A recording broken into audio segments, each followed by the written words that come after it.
What's up? All right, in the dressing room, about to leave work and got more information on the Cam Ward situation from those in the know. Cam Ward and the head coach apparently agreed before the game that Cam was only going to play until halftime. I can't make sense of it. You probably can't make sense of it, but that was the agreement. It seems to me like Mario Cristobal, the head coach, hung him out to dry. Why am I saying that? Because if that was the agreement before the game, that Cam was only going to play until halftime, then after the game, Cristobal, say that. Because now you got Cam Ward looking crazy to potential general manager, scouts, but more importantly to the fan base, to people that might have bet on the game and might have bet that Cam Ward was going to pass for over 200 yards or so. Cristobal, you're the head man. Say that. I understand being coy before the game and trying to not disguise the strategy, but if the approach was that Cam was going to play for a half, and then you wanted to see the backup quarterback Emery for the second half because he is going to be the future of the program, then say that and protect the player. Jump on the grenade, fall on the sword. But now you got Cam looking crazy because it looked like Cam wanted to chase a record. Again, other people have a job to do. Beat writers have stories to write. Analysts have film to analyze. Opinionists have to opine. So Cristobal, you could have silenced all of this by falling on the sword. But what it seems to me is that you probably thought you could still win the game with the backup quarterback. You overestimated your defense. You overestimated your backup quarterback. You lost the game, and you didn't want to look stupid, so you just said no comment. And instead, you let your player fall on the sword. That's the update. I'm just giving y'all the latest that I know. I'll keep you updated. Let's go, baby.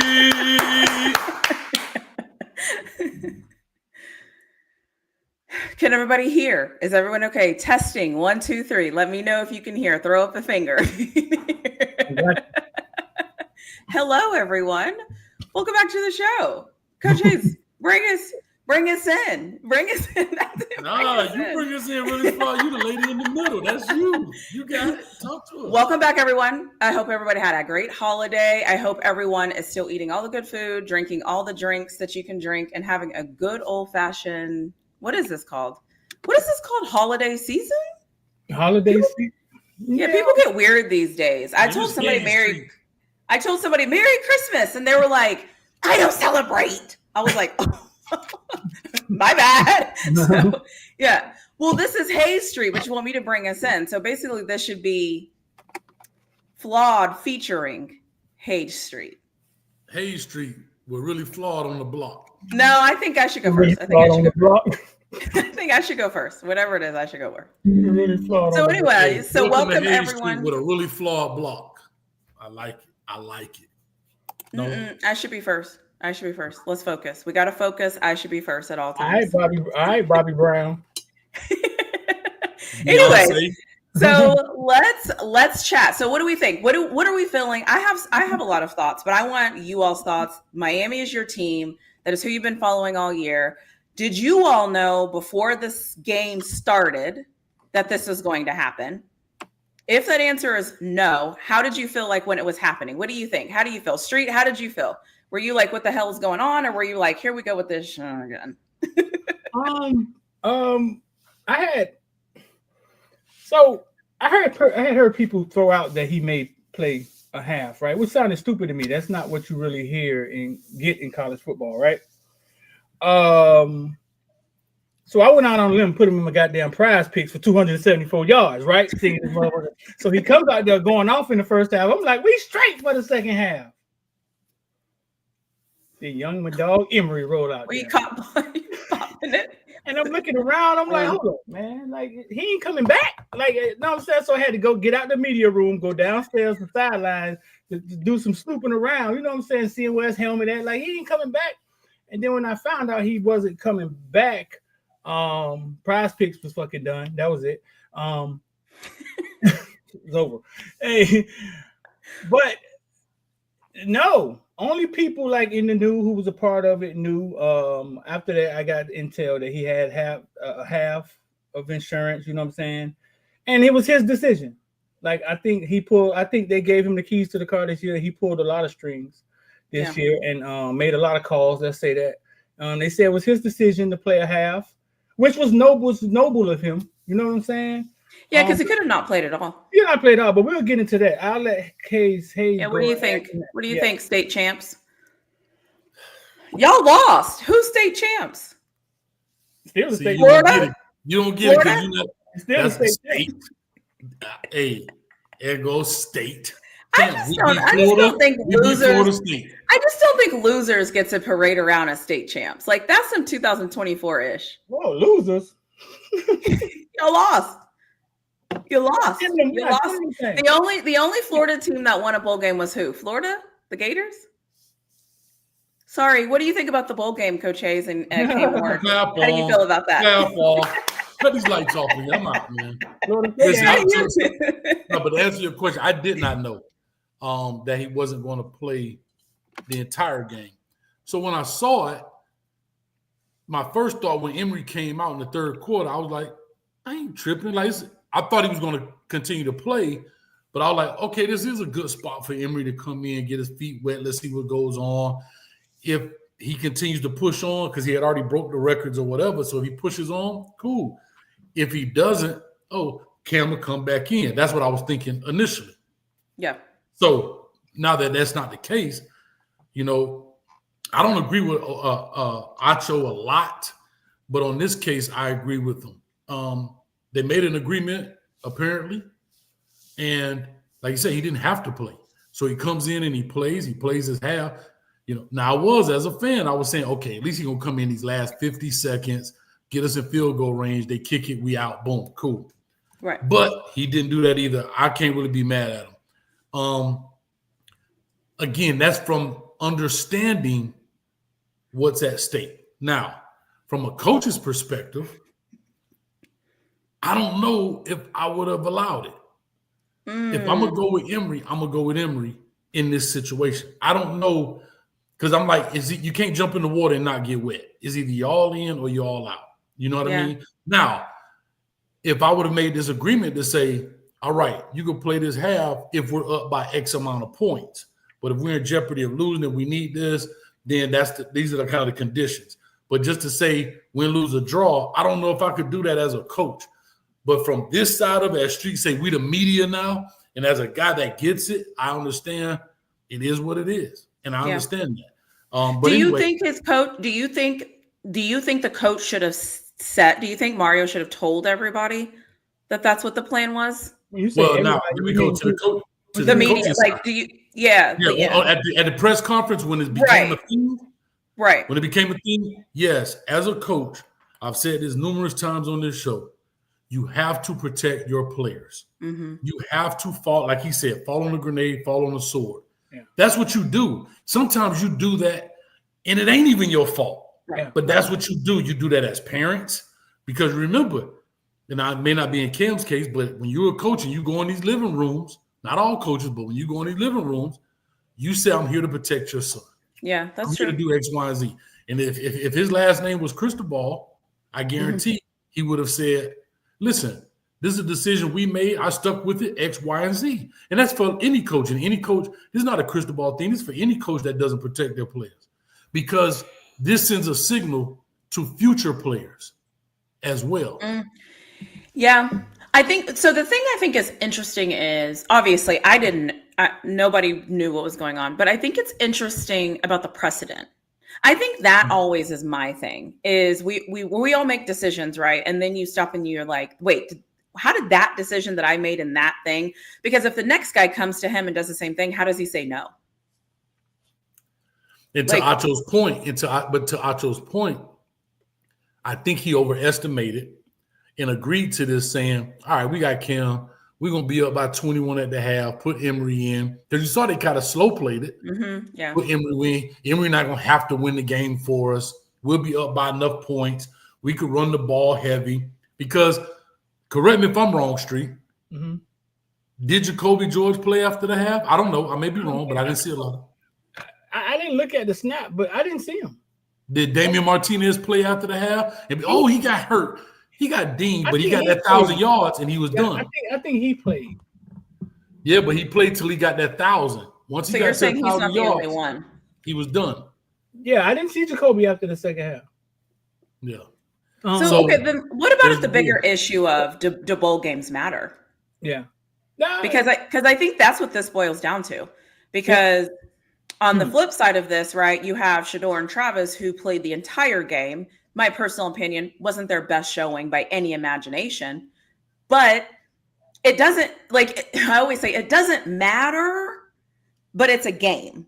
So it's like, I'm gonna tell you why it matters. If you're on that sideline and you see those kids' faces after that game, that shit matters.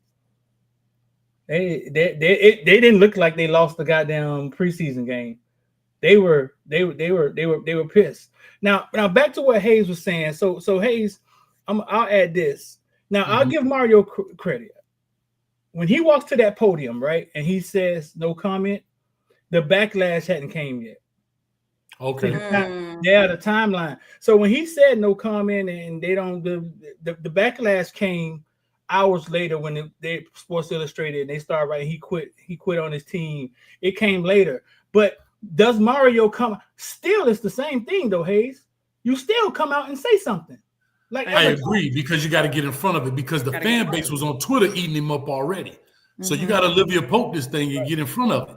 Right. You come out, you I think you still come out and say something after the fact, because bro, he just gave you one of your greatest seasons you've had as a coach, if you ask me. You know what I'm saying? He just came out here for a half. He put $50 million on the line, whatever. Billy Flaw probably know what a fucking first round quarterback get. and yeah, dog. Like in that case, I think you come out and you have to protect him. Now, my last thing I want to say is everybody around sports does business, right? The bottom line, the kids get told to leave. You got the TV contracts, and everybody around sports, the entertainment thing is doing business. As soon as a kid makes a business decision, we start using words like chasing the bag. Yeah. All these hood things come out. Oh, he's chasing the bag. He's not about his team. He's not about the. Listen, I want people to understand this. Like, it's okay, young black men, to do business and make business decisions, because everybody around you is making business decisions. 100%. It is okay. But soon as Cam Ward makes a business decision, which planning the last game when you know you're going to be a first round draft pick is the dumbest thing to do. So shout out to him, because that is the worst business decision. I'm not even going to lie. It is. Yeah. But shout out to him. I got to record his ass one more time. I got to talk to his mom and tell them thank you, try to put some dollars in their pocket, anything, because I'm just appreciative of him being here. You know what I'm saying? Like, I had to tell them thank you. And his dad was like, no, thank Miami. Thank y'all. He said, because basically, I think they feel that Cam finally got his just due. Like, he's been kicking ass all across college football, and he never got a platform for people to be like, oh, damn, he could play. And I think Miami gave him that. But young black men, man, it's okay to do business. And people, we need, and us, we need to stop saying in the comment section, all y'all, oh, he want to chase the bag. No, everybody else chasing bags. Everybody, we chase the bag. As like, if I could go buy a house for very cheap, guess what I'm going to go do? Buy a house for very cheap and go chase the bag. Believe it or not, we on here chasing the bag right we now. are here too, right? We are live. So I'll say this to you, Street, as well. When it comes to Cam Ward, I get there's twofold. I like I was saying, for me, I understand the coaching perspective. I understand the business perspective, right? But when it comes to Cam, and I looked at this and I said, hey, you decide to take an insurance, if that's factual, take an insurance policy for the half, set this record, cool, great, whatever. But people are busting Cam's head. But people have to understand, Coach Cristobal signed off on this. Right. See, I always believe in peeling back the layers of the onion and finding the root. The root was the head coach agreed to this. Whether, and I don't know who initiated it. I don't know if Cam went to him and said, hey, coach, I'm willing to play half, a quarter, whatever. Or if Cristobal said, hey, Cam, I need you to play in this game. And then they negotiated and came out with I don't know. I think it's possible the Pop-Tart Bowl initiated. Maybe, but whoever initiated. Don't quote me on that. I think they initiated because I think they got a roster that he wasn't on. Or maybe it was presented to them that, hey, it's possible that he won't, and they was like, oh no, yes he is. We're gonna do this, do that, and do this. Yeah, and maybe so. But at the end of the day, somebody signed off on it. More than just it's more than just Cam, because Cam is not the ultimate decision maker when it comes to that part. At the end of the day, all things fall on head coaches. And then my second thing I want to say is the brother still put up 31 points. 31. In a half. 31. 31 points in a half. Yeah. So he can't. It ain't like he did that and, you know, he put up 7 points and whatever. He put up 31 and a half in a half of a game. Yeah. The fan of me, I wish he would have came back, let him score. We get the ball with 2 minutes down. We go down. Borregales with a great win to win it, to walk off and go into the NFL. But that didn't happen. Yeah. You know, so that's just how I look at it when it comes to this. And I understand both sides of the fence, but people also have to understand the business side, because again, people ain't getting on Restrepo. Now I love Restrepo. Y'all know this. I made videos about when people Restrepo need to transfer. I made videos on Restrepo, like why he's important. But he didn't play. He made a business decision. Their reporter ain't even answer the phone. I don't, and I don't mind these players making business decisions. I don't understand why, as adults, so this is my thing. We always get mad at these. So I call them student athletes. Sometimes I slip up and call them kids. Sometimes I call them young people. Whatever I call them, everyone's like, they're adults. They're getting paid. Then then allow them to make their own decisions, and stop wanting them to make the decision that's going to please you and make you have fun.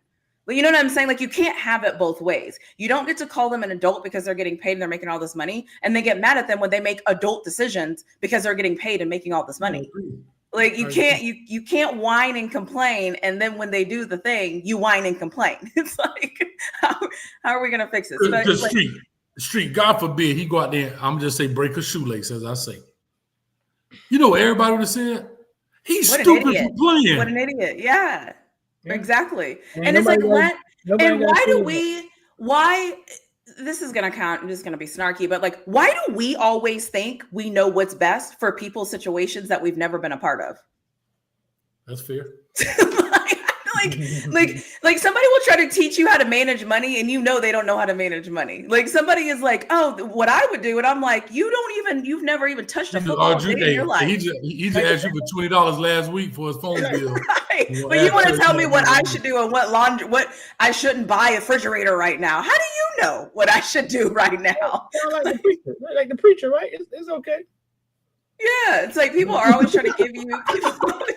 I just say, I saw you slip that in, Street. I saw you slip that in. I saw you slip that in. You slip that right on in, Street. I tell you what God tell you to do, and he right. altar girl. And Far say, yeah. Like, God said, really? Because when I talk to God, he said something completely different. That is not what God told me. But okay. Yeah. So, anyway. It is what it is. But here's the deal, right? Shout out to Cliff. Cliff D said he got the record and then abandoned his team. Bro, like, he's got, what did he say? He said he got, let me see if I can put it up. Cliff said he got the record, then abandoned his team. Abandon. Describe the word, though. Is it abandoning your team when you're on the side, but you're on the sideline cheering on your guys? Jump in the Uber and hit the turnpike south and say, hey, I'll beat y'all boys in Coral Gables. I got a pack because I'm going to abandon his team. Yeah. Like, I mean, I can't address people like, I mean, I guess somebody's saying something like that. They just uninformed. I was there at the stadium. You know what I'm saying? I ain't. The sad part is that the crowd started yelling, put in Cam Ward that last drive. Oh, did they? I hated that for Emory. Yeah, they started yelling, "Yeah, we want Cam." Oh, that last drive, and Mario had done let the damn time run out, and fucking there's a minute left. Emory in there with a minute left. Emory could have had about 2 minutes left. You know what I'm saying? But can we stay there for 1 second? Because I want to make a video about this, but now I feel triggered. What the hell is wrong with time management, clock management, game management with these coaches? What has happened? Well, like situational football. Like, I'm not talking about anything crazy here. I'm just talking about when it's third down and you have 3 timeouts, use a timeout because your team's going to get the ball back. It's like, am I an idiot? Like, what has happened to game management? I just put it on Twitter. 2 minutes left, and the time was running down. I was like, "Hey, where my coaches at? Should we be calling timeouts right here?" They don't run the football. They don't call timeout. I don't know. Maybe it's 2 ways you could do it. I don't know. Bro, can I tell you this? You let them score because it's inevitable. They're going to score. Right? That's a real thing in coaching, Hayes. I didn't think that was a real thing. Yeah, because here's the deal. Well, I'll say this. It was around, I don't know the exact time, so for all my Twitter warriors out there, relax. But I know it was right around the 2-minute mark. I don't know if you would have had the 2-minute mark. And again, I don't know if the offense would have been smart enough. Because we've seen teams run to the goal line and take a knee to kill the clock. I don't think they would have done that. I think they would have tried to score because it ain't guaranteed that you score. However, you let them score because you're going to be down by 1 point. You're going to be down by 1 point. We got a field goal kicker. Now, that we do. We got a guy that Boyd Gallas done boomed to 56 yards. So it's not going to be hard. First of all, we took the kick out the end zone, which was dumb to me. You get the ball on the 25-yard line. You get about 35 yards, maybe 35, 40 yards in within 2 minutes is definitely can be done. That's not a problem. And you take less pressure off because you got 2 minutes instead of 50 seconds. What do you tell your team? Is that a defense y'all practice? Yeah, let them score on 1. Ready, break. Yeah, let them score. You've done that before? Yeah, I actually have. Yeah, let them score. But as a coach, though, are you not looking at the clock and going, okay, that was the Miami game. Happened in the Colorado game. It's third down. They stop on 147 left on the clock. They don't call a timeout. You know what? I watched my Steelers do the same thing. You know who else I watched do it? I watched 5 NFL teams do it yesterday. It's like, I don't think we've learned how to manage the clock. And the simple things, call a timeout. Like, we're trying to rush. Who was it? Was it Denver? And I'm like, call a timeout. Call a timeout. Bo Nix walking to the line. I'm like, why are we letting time just go off the clock? But see, to me, that has to be done in practice. That is a situation where they're walking to, like when players are walking to the line and you see the sideline fussing, I mean, they don't practice it. They don't emphasize it. They practice it. But where is the head coach to say, time is going off the clock. I need this time. Time out. Yeah. Is that like... No, I get it. Yeah, no, it's a thing, but you have to believe this. So you're saying that so what you're saying is you can only do in a game what you're used to, what you're comfortable with in practicing. It's like anything. If you don't practice stuff, okay, here's what I think people don't realize is that players look at it differently because you're on the field. Remember, you are subconsciously listening to commentators. You are listening to all this input. On the field, all they hear is, there's nobody constantly giving you information, so except from the sideline. But you got a guy like Kirk Herbstreit. Right here would be a great time to call a timeout. So now in your mind, they need to call a timeout. Right here is a great time. They need to be hurrying into the ball right now. So you're getting constant input that you're computing. The players, unless they really focus on those situations, they don't realize how fast the clock runs out, how fast the play clock. They don't realize from one play to the next is 40 seconds. Or is this a 25-second clock? Or is this a 40-second clock? They don't know those situations unless you really coach that. Because I'm at home and I'm like, okay, 3 minutes and 46 seconds left to go on the clock. Okay, we have 2 timeouts. There's a 2-minute warning. Okay, so if we get a stop, we need to call. Like, I'm playing it at home, and I'm like, I don't even care what and most of the time I don't even listen to the announcers because they get on my nerves. Maybe you're right. Maybe they just don't practice it. It's like a lost art. Like, just manage the clock. But see, most people don't even know how much time you need on the clock, Street. If you have no timeouts, what do I have to get the clock down to where I could take, and that's first down, I could take 3 knees and nothing you can do about it. Most people don't know that until they hear the commentator say it. Oh, see, because I'm at home as soon. So, as soon as that clock, as soon as my team gets the ball or whatever, I'm looking at it and I'm like 3 minutes 42. Okay, 40 seconds, 40 seconds, 40 seconds. That's a minute. Like I'm doing my math in my head and I'm ready for the timeout. It's like I'm like, hold on, Right. like, I'm all But in. people don't realize they don't know that. You get what I'm saying, y'all? Yeah, Like, yeah. I see what they you're don't saying. realize And, until the commentator said Kirk Herbstreit or one of these cats say, "Oh, they can take a knee, nothing they can do." Then you like, "Oh, Mario, you suck," but because you don't know that, you know what I mean. But those things are charted out. But that's all good. It is what it is. I think bowl what Willie Fall asked about bowl games. I think these bowl games with the transfer portal going on, it always was a problem. Already was a problem with players declaring. Remember that used to be the issue. Now you got the transfer portal, and I just think the bowl games are glorified scrimmages. They are because of what's going on, but the kids still want to win. Like they were pissed off after that game. But like I always state, they had a 1,000-yard receiver. He warmed up. He looked fine to me. They had 2,000-yard receivers. The one from Miami, Westminster, warmed up, 6'3" kid, and he didn't play. He didn't even play. Miami, other cornerback didn't play. Miami rolled out there. We had De'Ani Hill guarding their 1,000-yard wide receiver. I just think it's so much going on during bowl season now that it's really hard to take serious. But those players, they still want to win, and I hope they knew that Cam Ward was only playing a half. I hope the players knew. I hope that didn't get really on them like that. If they didn't know, Mario's lost the team because you can't. That's a huge thing to not know. Especially for Emory. Yeah, Emory. Did Emory look ready? I think Emory knew. Okay, well, if he knew, then the other thing I want to say before we change the topic is I believe that the Pop-Tart Bowl has the best marketing, the best advertising, the best everything. I was hooked. I was sold. Really? I couldn't. The little flakes on the sideline.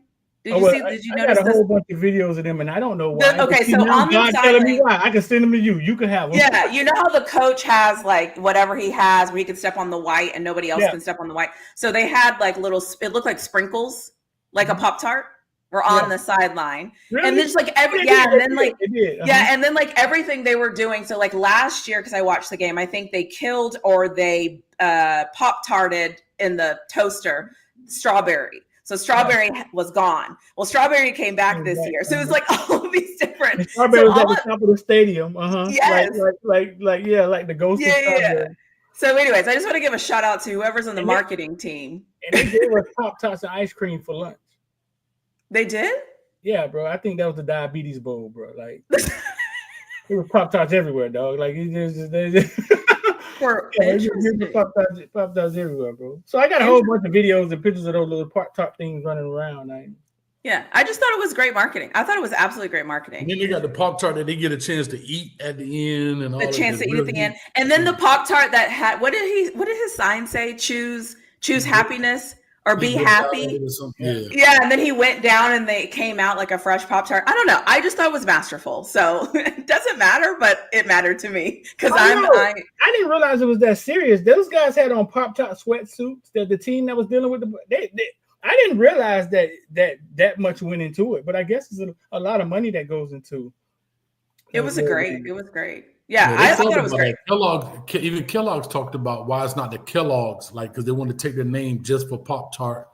You know what I mean? It's a lot that goes into that marketing, bro. A lot of that, man. They spend a ton of money.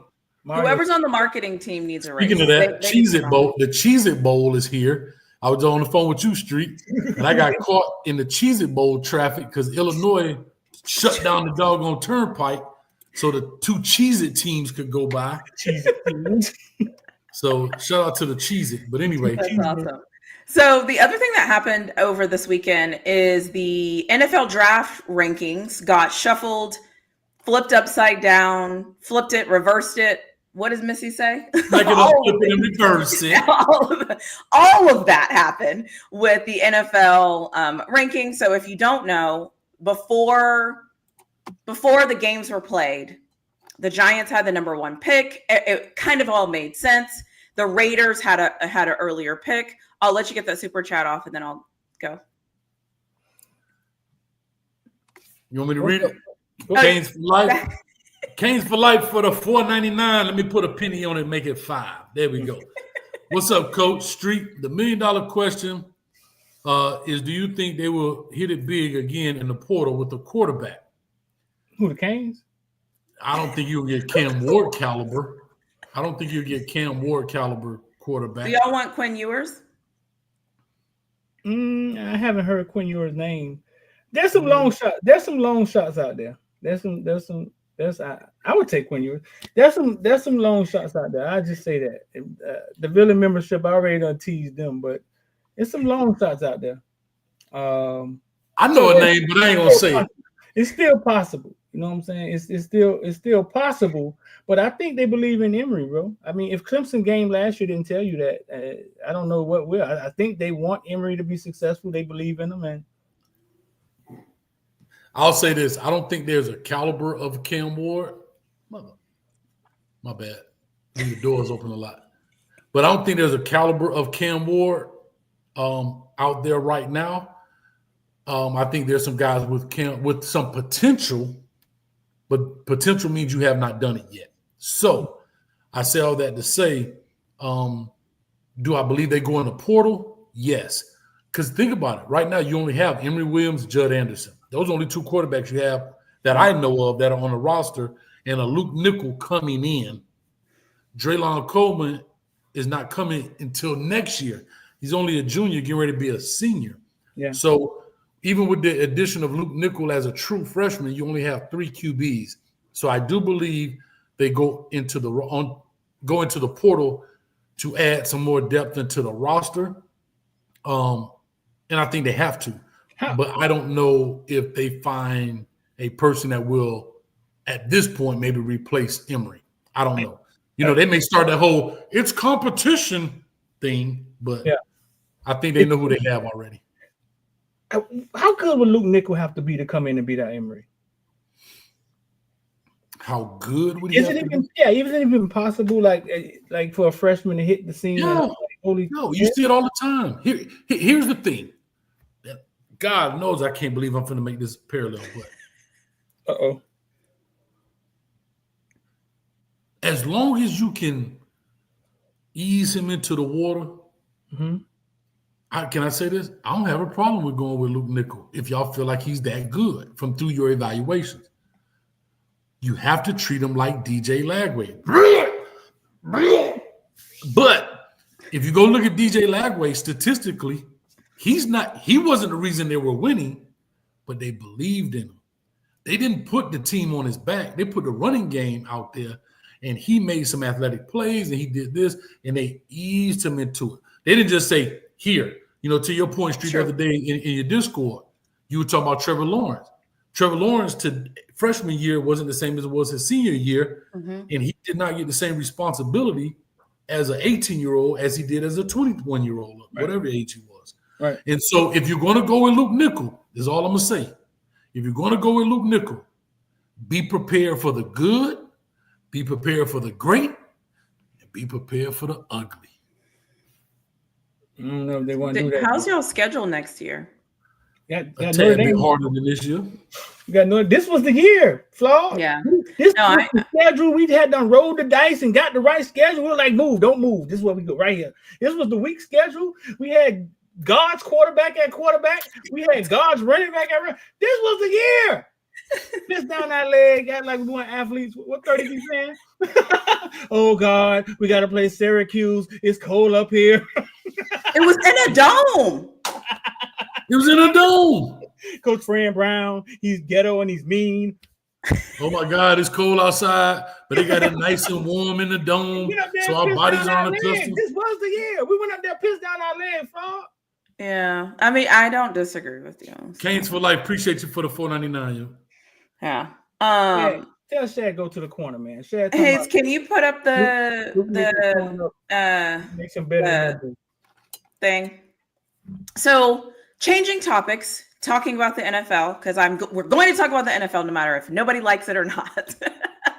So after Sunday, here's the updated picks for the NFL. So obviously, before this week, everybody was like, the Giants are going to pick number 1, so they're going to take a quarterback. Is it going to be Cam Ward? Are they going to take Shedeur? Blah, blah, blah, blah, blah, blah, blah. This weekend, the Giants found a way to win, and the Raiders found a way to win as well. So everybody kind of bumped back, and some other teams bumped up. So the question here is, what are we thinking? now, I don't think the Patriots need a quarterback because they got one last year. And true. Shout out to my dog Joe Milton. They got one. Yeah, they got 2. And then the Titans, I personally think they need a quarterback. Maybe they don't think they need a quarterback, but the team's not very good. And they got a new coach last year, so it makes sense for them to get a new quarterback. Cleveland Browns, for those of you who don't know, they have Deshaun Watson. I'll leave that where it's at. And then the Giants are the first team. Jameis Winston. Stop it. The Giants are the first team at number 4. The same way you said, nope. The same way you said we were talking NFL, they got Jameis Winston. Yeah, they got Jameis Winston. That is true. They do. So the question here is, where do you think? What do you think now? Lord, please get rid of me and throw these pick sixes, Lord. Please, Lord. That's the best quote of the year. I'm sorry. I'm done. A mess. He's a mess. Like, he's a good mess.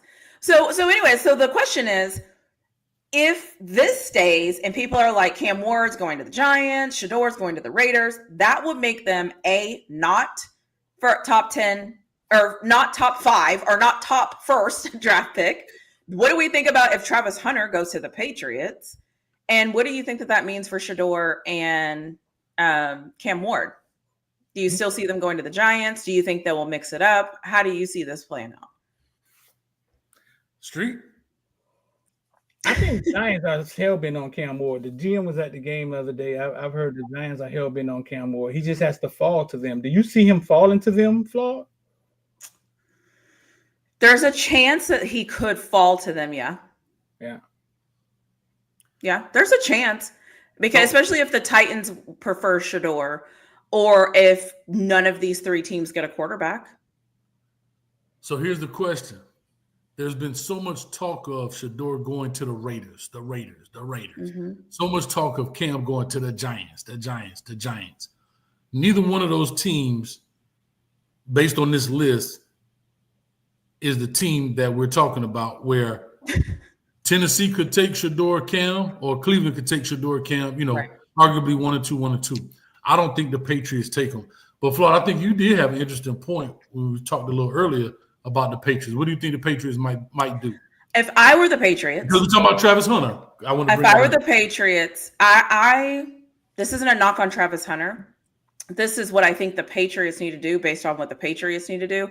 I would see what they can get for this number 1 pick. And if I were the Patriots, I would trade back to see if I can get me 2 picks out of this and give up my number 1 position and try to get something on the back end. That's what I would do. So if I did that, then I could probably get another team's first. Like, for example, let's say it's the Raiders. Let's say the Raiders are like, we want Shedeur. We need that number 1 pick. And you say, okay, Raiders jump up. They give the Patriots their 8th pick, and then they give the Patriots their 2nd round pick or their 2nd pick or their 1st round pick for 2026 or whatever.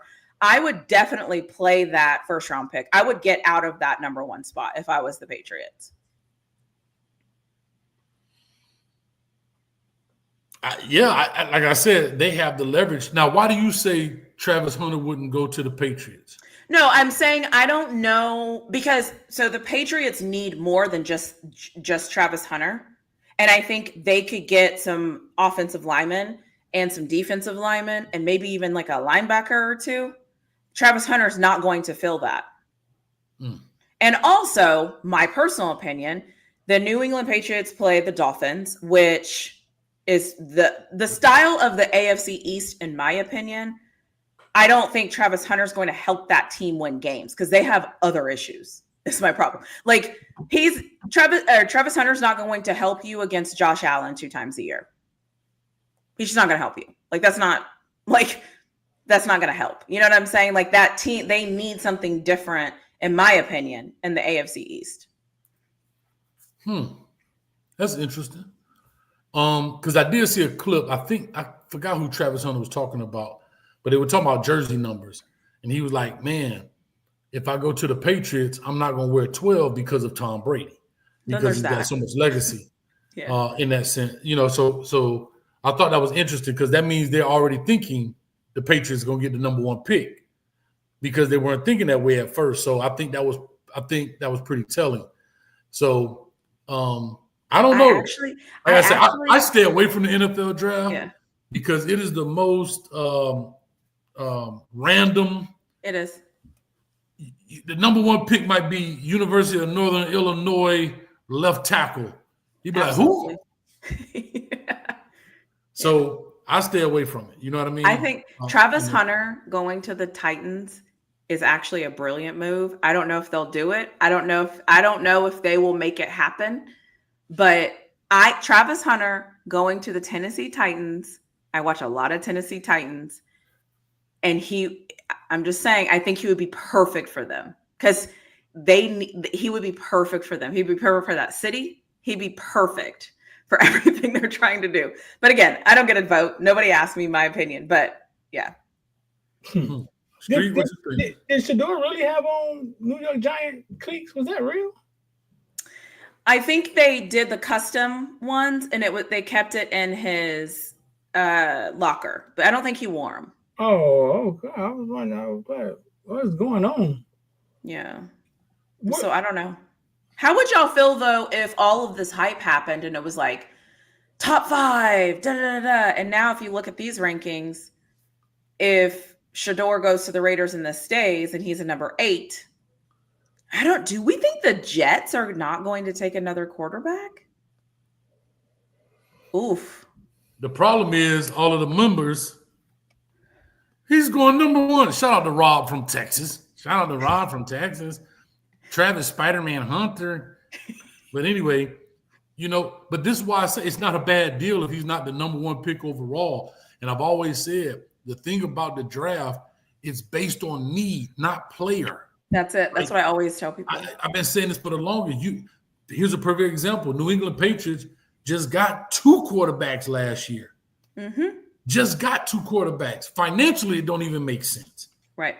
You know what I mean? So that's that. Now, could they trade up like you suggested? I think that's a great idea, flaws you got. But that's why I say it's not about player and who's the best player more than the need. It's a business. They're trying to fulfill needs. We're not just stacking the roster to stack it. So that's it. That's what it is. And if he goes, let's just say Shedeur goes number 8 overall to the Raiders. I would have the same congratulations to him if he went number 1 overall because it's about need. But you can't tell people nothing. But anyway. Yeah. So the other thing that came up is the lawsuit for the Florida State coach. It's a Florida State basketball coach, right? Yeah. What are you doing? Are you boxing? What? No, I'll get excited when bad things happen to Florida State. Sorry. Okay. I was excited. Okay. So I don't know, Street, if you want to tell us more about what happened with the coach, how many players are actually trying to sue them? What are they saying that he promised and didn't deliver? Because I think this is an NIL dispute. So what the hell is going on? What happened? Basically, it's kind of like the Billy Napier thing. 6 players claiming that basically Coach Leonard Hamilton said that they will get $250,000 from the business partners that deal with their NIL, and I guess they didn't get it, which is crazy because I don't know, how do you who you determine who you sue? But I guess the lawyers say, hey, you sue the dude that verbally said yada yada yada. Now, if it's on paper, bro, this gets weird. So they went there with the pretense of they were going to get X amount of money if they signed and went to that school. They signed, went to that school, no money. Yeah, I guess they probably just strung him along. Or probably gave him something, didn't give it all to him. That's usually what's happening. Like they get some of it, string them along like that. The players consider boycotting game against Duke over unpaid NIL deals. Well, that's stress in the locker room. God damn, you already got to play Duke. It was 5 players. It was Darren Green, Deontay Green, Cameron Fletcher, Josh Nickelberry, Primo Spears, and Jalen Worley. Wow. You know what's actually funny is I didn't even realize this was currently the current players. I thought this was past players. So their whole season is in jeopardy right now because guys are Basketball and football about to be in the toilet bowl. That's crazy. It is in middle. Damn, it is in the middle of their season, huh? Yeah, this is basketball season. Wait a minute. But here's my thing, right? I mean, I'm not a lawyer, but I have gone to the school of NBC Matlock. I watched all episodes, so therefore I'm certified. And Google. Yeah, no, I'm certified. I've watched all. I'm halfway through Perry Mason, but I've all of Matlock, so therefore I'm certified. Here's what I'm gonna say: you can have agreements that are not on paper. I've seen that. Like everything doesn't have to be signed. You do have verbal agreements. Now, is it harder to prove? Sure, it is. But LMV 5 minutes. 5 minutes. But anyway, only thing I'm gonna just say is you're hearing this a lot, that these players are not getting what they quote unquote been promised. Right. These NILs, whether it's the collective themselves, the people that are not part of the university as it should be, or the head coach. And it's easy. And here's what the biggest thing is. It's easier to attack the head coach because he has the name. Mm-hmm.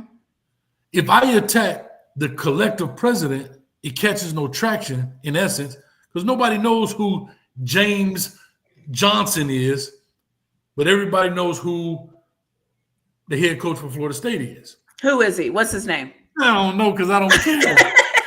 But as the headline says, head coach of Florida State, right? Head coach of Florida State basketball gets sued by players. That's all the headline is. But Florida State's NIL president gets sued by players. You might get some clicks, but the head coach? So it may be easier to go after him and then let it trickle down to whoever's in charge. To whoever really. Somebody in the chat earlier said that there's text messages. So I don't know if that's true or not. Is that good enough? But how bad is that in the middle of the season, though, Street? Well, and then somebody else said that the players transferred out.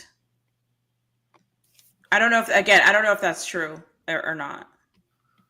Y'all clap it up for Shad. Been a member now 15 months in the building. Y'all clap it up for Shad. I tried, Shad. I tried, dog. I tried. Street over there looking at spaghetti recipes, really flawed laughing. I tried, Shad. I was like, there's no way Street is about to clap. They would have boycotted before a game, but that would have been out of control, bro. What was going on, dog? Shad. Did you see what Shad said? Mel Tucker had text messages. Well, you're not wrong. You were absolutely not wrong. That is a fact. Bro, did they pay him back? Did they pay him his money after they found out they dropped it? We got to look into that. I don't know what happened. I don't know. But somebody in the chat let us know. See, that's not interesting. Nobody cares if he got his money back. It's the headline. Mel Tucker loses $80 million, blah, blah, blah. He might have got his money back, but they're not going. Nobody cares about it. It's not a train wreck. That's positive. We love trash and train wrecks and baddie club, and they even got baddie clubs and wheelchairs now. It's out of control, y'all. It's out of control. Interesting. So the other thing we had that came up, obviously, was Deshaun Jackson and Michael Vick getting head coaching jobs in football. I quite frankly didn't even know Michael Vick coached football. So congratulations to that man. Kudos to him. And I know Deshaun Jackson had done a couple of things. I did not know Vic even wanted a job. So congratulations to both. He coached at I would see him, sometimes they have like the random NFL guy that's around. And then he coached, there was something he did because I was like, what is this? And then I saw his face and I was like, is he coaching or is he but listen, I don't really care. Give those black men jobs. Let them grow into those jobs. Let them learn. Let them hire amazing people to do those jobs because you know what? Half of these other coaches have been coaching for forever and they still suck. So kudos to these men for getting jobs. So shout out to Deshaun Jackson and shout out to Michael Vick. And that is all I have to say about that. So Coach Hayes, state champs. What do you think about that? We looked up Michael Vick coaching fucking history. I don't think he's coaching. Coached a few 7-on-7s, coached a few celebrity football games. Bro. Yeah, it ain't much, dog.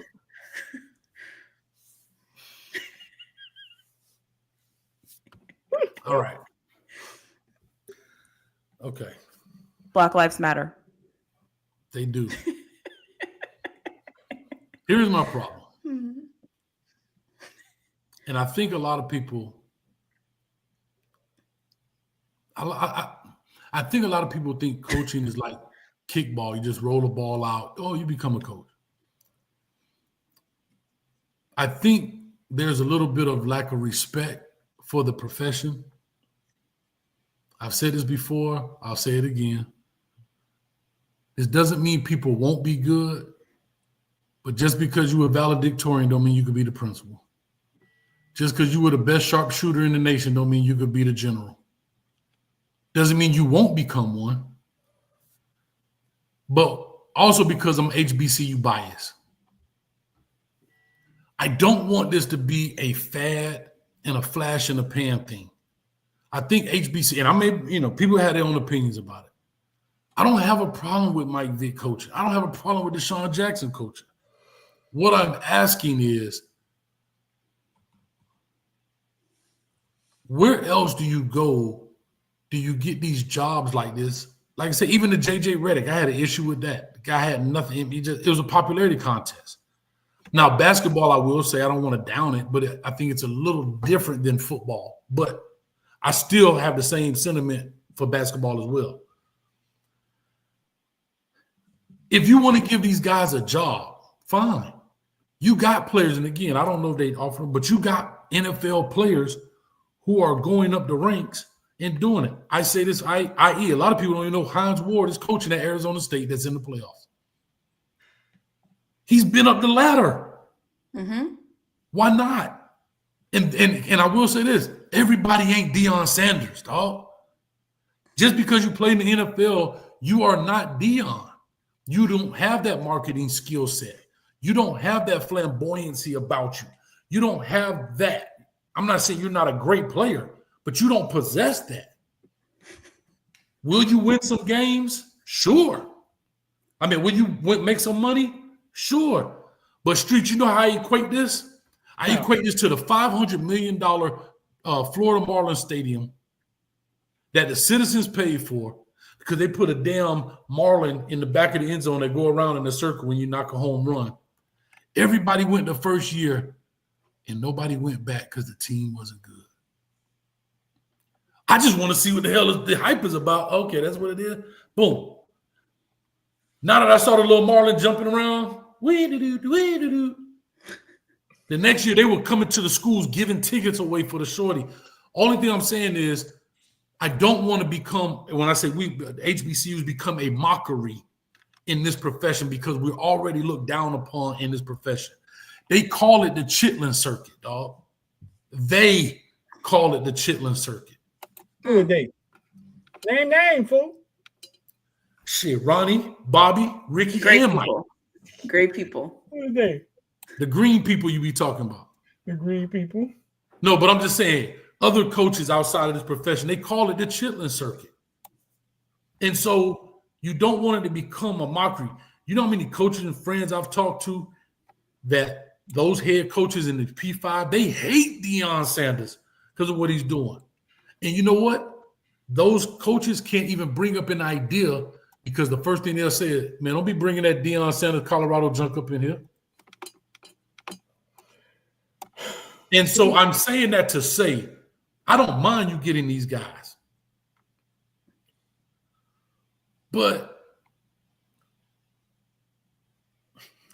get it. Let's play the long game. Hines Ward, you come here, follow the Deion model. You come here, you put in 2-3 years, and you get a G5 job or you get a P5 job, whatever. I'm cool with that. I don't want to see it for us, dog. That's just me. Then that's just and here's my thing. It's more than X's and O's, and that's the thing. Most fans, you think Mike Vick don't know X? No, I'm not saying he doesn't. But head coaching, like most things, has nothing to do with the day-to-day operations more than it has to do with the behind-the-scene logistics. Do you think Bill Gates is in there soldering damn motherboards? Hell no. Do you think Steve Jobs is testing phones? Hello, can you hear me now? Hello, can you hear me now? No.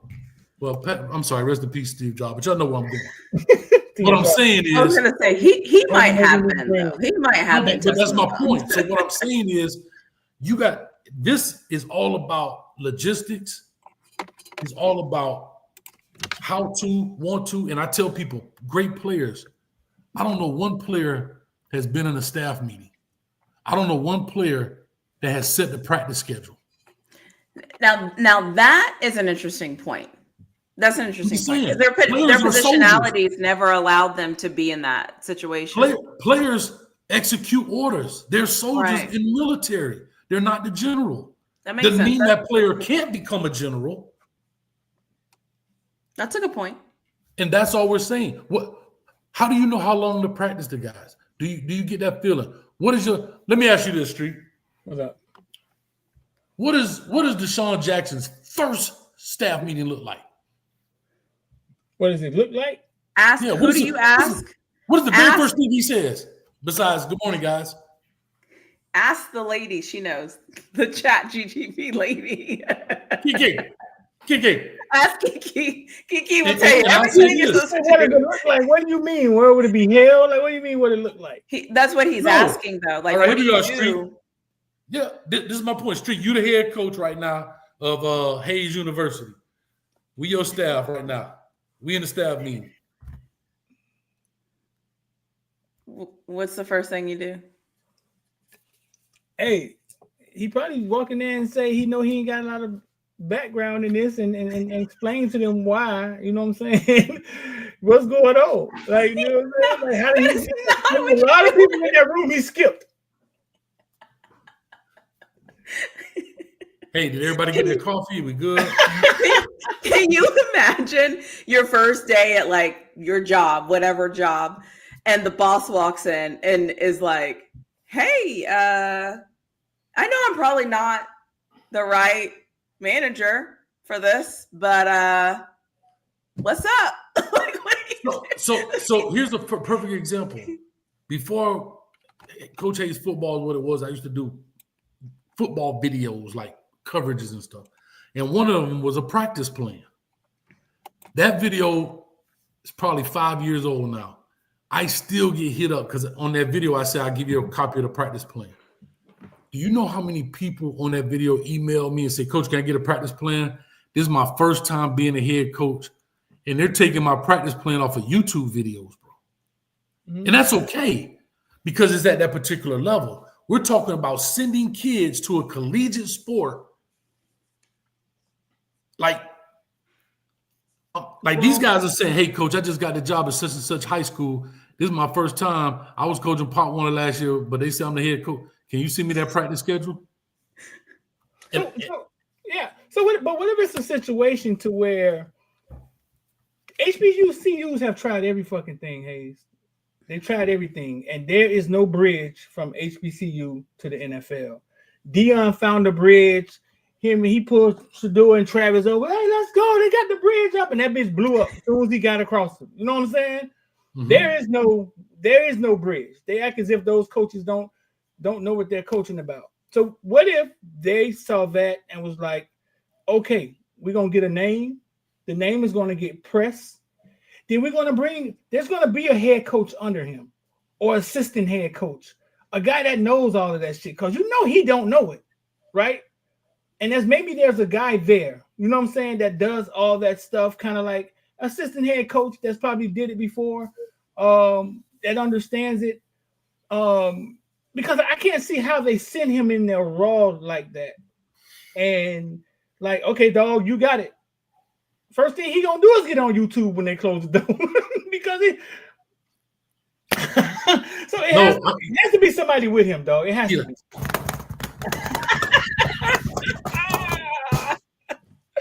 No, so it has to be somebody with him. I think he's a figurehead, right? The name of those two schools have never been in the media as much as they were last week. Agreed. That's win number one. I didn't even know what color the motherfuckers was who Vic was going to. He walked in green. I was like, oh, they green.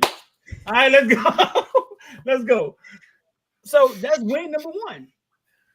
But hey, no, but again, there's no way they can do that, Raw Dog. There's no way they're sending them in there. I think, but it's kind of funny because I think we're coming from two different angles. Like I think Hayes is focused on like the coaching aspect, what it means to be a coach, in the long work, game, the effort, right? All the stuff that it means to be a coach, what that looks like in that profession.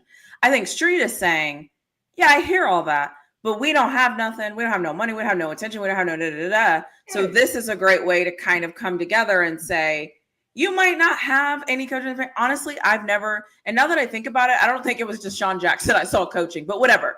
They don't have any coaching experience. Okay. And honestly, this might be an actual interesting experience because there was a president that we once had that had zero ability and skill and experience also, and he became the president. So my thing is, I'm interested to see how much they learn, grow, and develop and recruit and do all the things. Are there going to be things they don't do right? Absolutely. Because they're going to have blind spots. They don't even know they're going to have blind spots. But if it brings those universities more money, more attention, more all the things they've always wanted, maybe. I guess Florida and Street, I guess I know what that grind is too, because I did it for 24 years. That even the guys in the profession, and I all due respect to those guys who played great and gold jackets and Pro Bowlers and Hall of Famers, but that grind of being a coach. And here's the deal: you're like, I guess it's that thing. Like, come on, bro. Like, I'm right here. I'm at this particular level. You know, like, thank God Willie Simmons got him a job, man. Shout out to Willie Simmons at FIU now, right? But the grind he put in, and they were just talking about it at FIU, right? Think about this. Willie Simmons was talking about FIU. He said, I'm used to washing clothes and cutting the grass and doing all that stuff. Man. Like, but that's that level, right? So you think about those guys who've grinded that for the 20 years, the 30 years, and they don't get those opportunities, bro. That's because people think you just get a coaching job anywhere. It ain't. It's a million people trying to get 1,000 jobs. That's wild, bro. Like, it's tough. And we talking about major football. Street, when Illinois passed me, and I say, man, them boys get police escort everywhere they go. It ain't like that for every football team, bro. No. Yeah. Your bus got to pull over because the other bus got caught at the light. I'm just saying. It ain't you. Dog, they literally held up the Florida Turnpike so them 4 buses could get where they got to get within minutes. Right. Bro, when we was at FIU, we used to fly. We flew out of Fort Lauderdale Executive Airport. We would go from FIU, you know what that is, to Fort Lauderdale Executive Airport, maybe less than 20 minutes at the max. Max. So I'm just saying, I'm talking about it's no breaks from the time you pull off the campus until you get to until you pull up next to the plane. There, no breaks have been applied because it's police escort all the way there. All I'm saying is, in this profession, I hope it's not being made a mockery of. And I'm not saying that these guys won't do well. And I'm not saying that they won't learn on the job. I get it. But there is a certain level, I think, of respect. And I think it's kind of also where the sports writers were feeling when athletes would just put the helmet down and pick up the microphone. They were like, I went to school for this, and I learned the etiquette, and I learned it's kind of that same thing. Yeah. You know what I mean? You know, it's kind of that. Because think about it. When you look at basketball, the only dude that didn't play up there is Ernie. That's true. I also think that sometimes in life we experience a changing of the guards. And I don't think that we are necessarily ready for it. And it makes us uncomfortable because it's not what we're used to. I mean, let's be honest. It's happening in college football. Like, you know, some of us are used to like your team plays, your team stays, your team does this. And that's what it is. And people aren't adjusting to the changes because it's evolving. It's not going back to where it used to be. So let that go. That's over. It's time. We need something new. Something new is coming. Go ahead, read that super chat from Real Chad. quick, Shad, it's been up there for a minute, $4.99. In Mike Vick's case, the dog situation will keep him at the level unless he just blows it out the water. Appreciate that, Shad. Here's the next thing. Look at this. Mario had Coach Hayes riding coach on the plane. Man, we flew Allegiant Airlines, dog. Ain't no first class. Everything, even the pilot seat was coach. Don't even trip. Tell Chad go to the corner, dog. Man, it's wild. Nah, I'm just saying, bro. Like, I get it, and I understand it. To your point, Flawed. I think this speaks, though. Can I be honest and say, and I'm going to choose my words very carefully. Mm-hmm. I think what we're speaking to, though, is a change in society. I think this is just more microwave society, less using your critical thinking and experience. We care less and less about experience. We care less and less about how much work somebody has put into something. Instead, we want that instant thing. And if we get a name and we get that instant thing, we're happy. And so I feel like this is successful because they got a name. Now, in this day and age, you got media attention. That's what people want. You get all of these things. And I feel like that causes things to shift and change. Like Hayes Fawcett, every time somebody enters the transfer portal, every time he gets a chance, he makes this visual. Why? Because his name is attached to the visual. Now, he's actually not doing a damn thing. Any one of us on this panel can go on there and freaking make the same things that he's making and take the same amount of time. But his name is the name that people recognize. And I think it's speaking more to where we are as a society, where the thought process used to be, okay, do you have the skills? Are you capable? Are you sure? Can we prove it? Now it's like big name, attention, you're hired. You're hired. Yeah, I guess the last thing I'll say about it is I think what's the most intriguing about this is, do these guys really know what they signed up for? No. Because players don't spend a quarter of the time coaches spend in football. Players, they practice, they watch film, they have meetings, they go home. The coaches, that's a quarter of your day, right? That same film that you watch with the players, you watched it before to grade it. Then you have to meet about the practice that the players had. You go to that practice. Then when practice is over, you meet about the practice. You break down the film of that practice. You implement new plays of that practice to build the schedule for tomorrow's. What I'm saying is the lifestyle that a Deshaun Jackson, a Mike Vick, not saying they're not businessmen, but the everyday grind, if you want to do this at a high level, we ain't even talking about players don't recruit. Being on the phone with these parents recruiting, flying across the country, going to see you at height, like you just said, the GM at the games. You on your off season when you think your wife said, "Baby, can we go to Disney World?" Because when players have an off season, they off.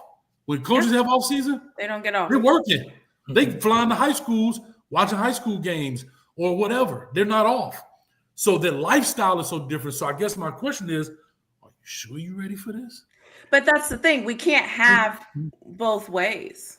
What do you think, Street? Like, if we're going to be a microwave society, we're a microwave society. Yeah, I think things. Okay, first of all, we got 1,400 people in here, man. That's what's up. Make sure I hit the like button, the share. Really Flawed. Tell the people where to come find you at. You know what I'm saying? Like 1,400. I will say it if Coach Hayes claps for me. So you can find me at Really Flawed. That's my YouTube channel. I talk about sports, and Texas is my team. Hook 'em. And I talk about Colorado Buffaloes. I talk about the Pittsburgh Steelers, and I talk all things football. And I'd like to collaborate and interact. And I might have something cool and exciting starting next week with the NFL teams that are in the playoffs. So that is my YouTube channel. And I just launched some merch. So if you're interested in getting a shirt or something cute, you can get it. I'm waiting for mine to come in so I can sport it and wear it and represent myself. But so yeah, that's where you can find me. And so yeah, so that's that. Sean Jackson ready to cut the grass instead of go hang out with his wife or girlfriend? He on the lawnmower. 1400 is a lot, dog. You think who did that? Cam Ward or really far did that? 1400, we up there, dog. I think they did that. They did that. Here. Move the camera. So listen. Give me it. Where's the clapping thing? This is what I think. Like, listen, so let's all just put ourselves in Deshaun Jackson's shoes, right? Because we were pushing for Ray Lewis to get the FAU job and the FIU job. I don't know if he coached before either. Remember, Hayes, you kept saying Ray Lewis want to coach. You know what I'm saying?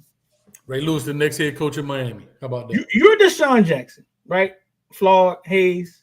You was this hell of a wide receiver. Now you're this podcast guy that's on there keeping it real, throwing coaches under the bus, right? And a coaching job comes up. You go sit down and talk to the AD. How do you think that comes to you? He's not in there telling his coaching accolades. I'm sure they're telling him, hey, bro, this is the idea we have, right? Mm-hmm. And then he's probably like, hey, listen, man, I sponsor a strip club on Thursday nights. I got to go out there. You know what I'm saying? So they probably have to pitch it to him and explain to him how this is going to work, because I can't see him coming in there trying to, even though, Hayes, you always say the people who hire these coaches aren't qualified.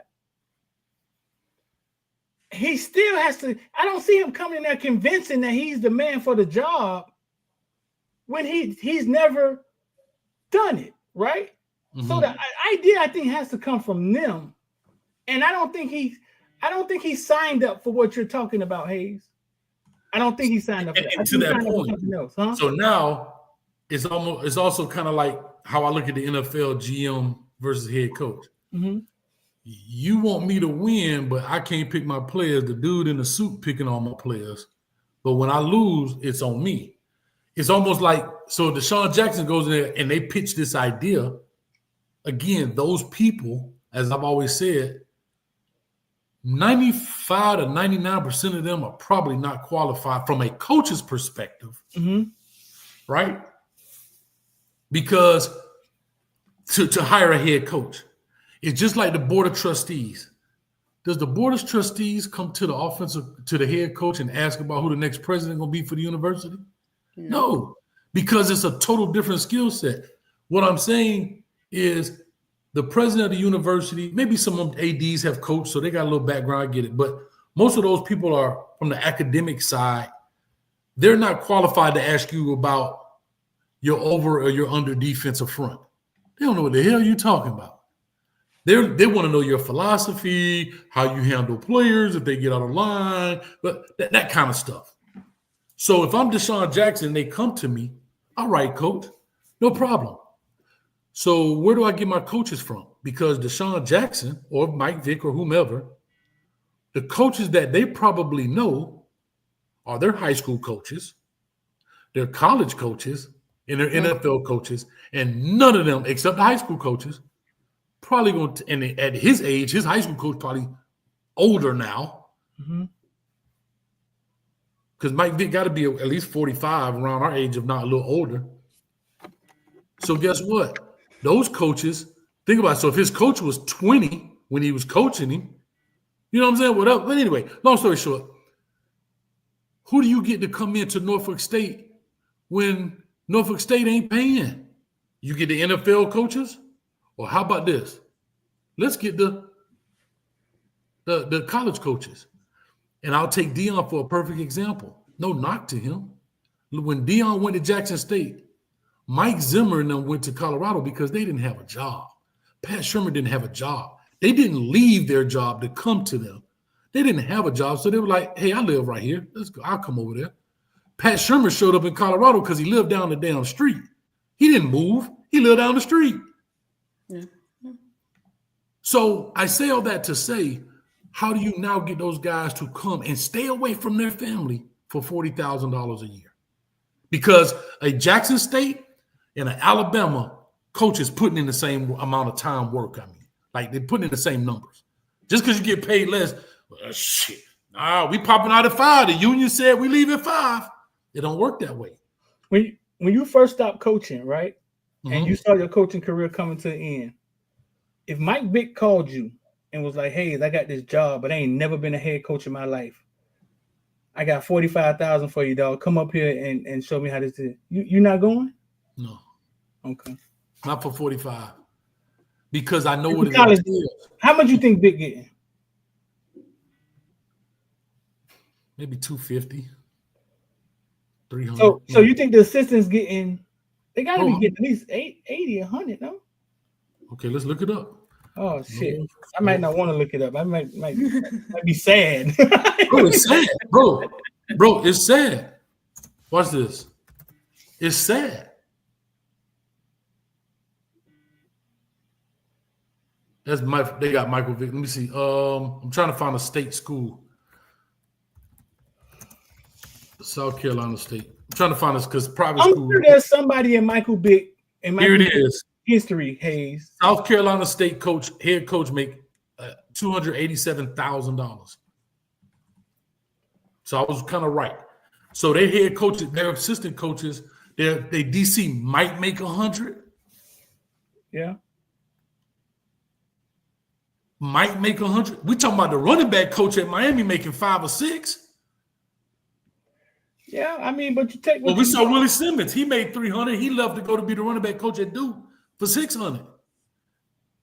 But if they're taking this job, let's just live in a world where, okay, cool. They don't have the experience. They have to learn. They have to grow. They have to develop, and all those things. Cool. But what if they know that and they're willing to put in this work, and they know that the payoff? They know the payoff, right? We all know the payoff. But or what if this is just the thing they want to do, and they're going to learn through it? Because the other thing I do like, and athletes usually get this rep, is you are a top athlete, you know the expectations. So you doing this job, you're going to come into this with a different mentality because you're an athlete. Sometimes it's successful, sometimes it's not. And so maybe that gives them a leg up. Like I feel like I've just been listening and I can understand both sides of it. Yeah. And I'm on the side of like, why not take the chance and just see what kind of happens? Because weren't these teams both bad last year? Yeah, that's why most time they get the job.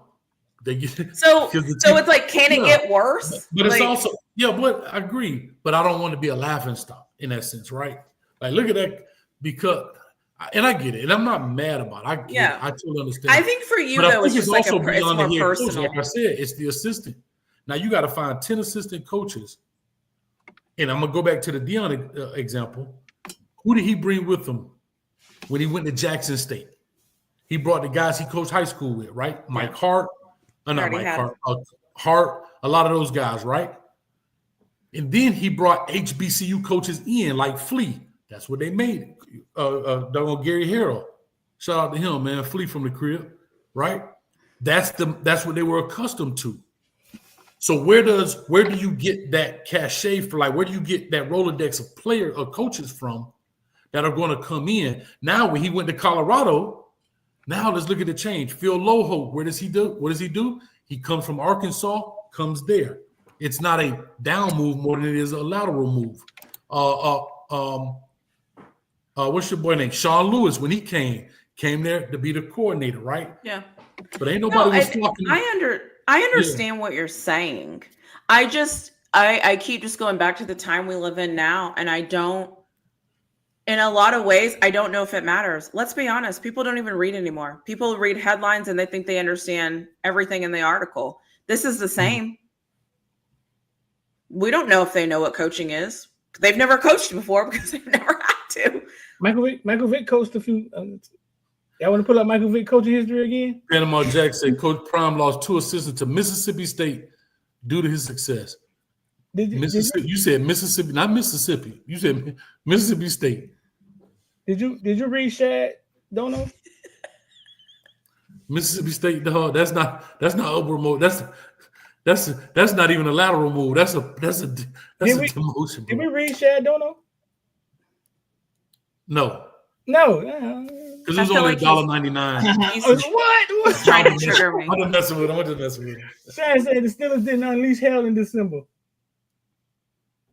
Keep your comments to yourself, Shad. How about that? I'm gonna leave that one up there for a little bit. Hold up. How about focus on your team? Okay. How about that? What happened in December? They didn't unleash hell. What they unleashed? Nothing. Ice age? Not much happened in December. Nothing. A lot of L's. A lot of L's. Yeah. Really? I hope, like I said, I hope it works out. Why is that still on the screen? That's bothering you?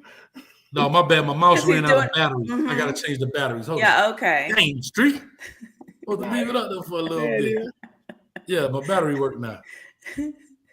Whatever. No, we can take it down. Shut up. Nah, Shut bro. up. I hope they know. I hope they know what they're doing. I think they're thinking Deion goes to Jackson State and gets the number one player in the nation to come there, and a couple other kids to follow him. And they probably like, if Deion can get a number one player in the nation, come on, Vic. You can at least get us a goddamn 4-star. No, I think didn't Deshaun Jackson or didn't one of them just get somebody that flipped? I know they offered somebody. I know Deshaun offered somebody. Oh, He I offered- thought he that I read offered- that wrong. He offered a little kid. He offered that little kid. What's the little kid up there in Orlando? Hey, he's the little kid, the little speedy kid. Where? Little You know what famous. school? No. It's a kid. He's like 12, Oh shit. No. 10. What's his name? Oh, Yeah, the little. See what I'm saying? God damn. That's your first offer, a 12-year-old. Yeah, it's all Blaze. The little kid, No. Blaze. Oh, he live in Orlando? I didn't know he lived in no, Orlando. he got his first transfer portal commitment running back Kobe Boykin from Jackson State, the From reigning where? 2024 HBCU national champions. From where you got him from? Jackson State. Yeah, he offered Blaze. Blaze is 12, I think, 11 maybe. Let's not talk about the kids. Let's talk about actual. Well, I'm gonna players. tell you how this works. Let's look up Blaze. Blaze probably Shad, had. go to sleep. Go to sleep, Shad. I'm Yeah. tired of it. He talking about he 12, but he might graduate early. I think you saying that actually makes Coach Hayes' point. So let's not. Hey, Anyways, what's the area code up there? 407 or something? 407. Yeah. What's 813? Tampa. Blaze has 700,000 followers on Instagram. the 12-year-old. Yeah. What is that? What are we doing? What? Why don't he up a baby Gronk then? No, well, but Blaze was like the fastest kid in the world for a few years. Blaze is 12. What is he going to do for Deshaun Jackson? Hold on, he might be 11. He might be 11 or 10. We hoping for 12, okay? But no, that's the thing. No, I'm not gonna lie. Miami offered a couple middle school kids this year too. I think it's just the way to connect to the community. I think the Blaze thing is because Blaze has a huge platform. They have a huge platform. That's the road they're walking down. Hayes comes from this coaching world of this coaching.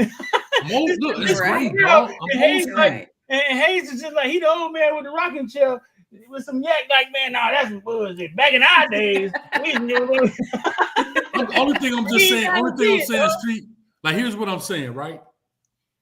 And again, I always ask this question. To leave that nice, like, I guess maybe I'm asking myself, when you ask me about, will I go for 45?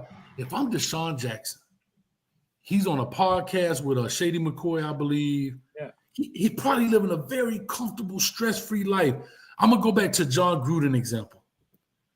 If you gave me $5 million a year to talk about football, and it's only my opinion, and I've never seen a commentator get fired for their opinion. They get fired for doing foolishness off the camera. Mel Kiper is making money, and he's ass wrong every year, right? Here's what I ask people. For $5 million a year at ESPN to talk football, go to the draft thing, and put some quarterbacks on the board and say, YF banana split, 3 right, Django on 2, draw that up, or give me $10 million a year and be the head coach of the Raiders and lose my hair, get a big old gut, my quality of life the fans hate me. I would take $5 million a year and work hard as hell for 3 months. Would you? But I don't know. I wouldn't, because I've never had the coaching experience. No, but I'm saying if John Gruden coached, What are you passionate about, Willie Flaw? Give me something you're passionate about. But what I'm saying is like, so okay. If you take, I mean, obviously, I'm not Deshaun Jackson. Obviously, I'm not him. But what I'm saying is, if somebody came and made me an offer and gave me the opportunity to be a head coach or to be something in football, like you're saying, I would take it in a second. I would leave my comfortable life to go do that because, first of all, I've always wanted to do that. But second of all, because it's different, and why not? Like, why not get the experience? Because if I don't like it, I still get to go back to doing the thing I was going to do. But like, why not try it? Like, why not give it a shot? People aren't going to like me the same way they're going. You know what I mean? Like, no, it's not the same that. I'm thing. talking about. I don't care about the likes. We're talking about. Bro, why is Bill Belichick back in coaching, Hayes? To get his son a job. To get his son a job.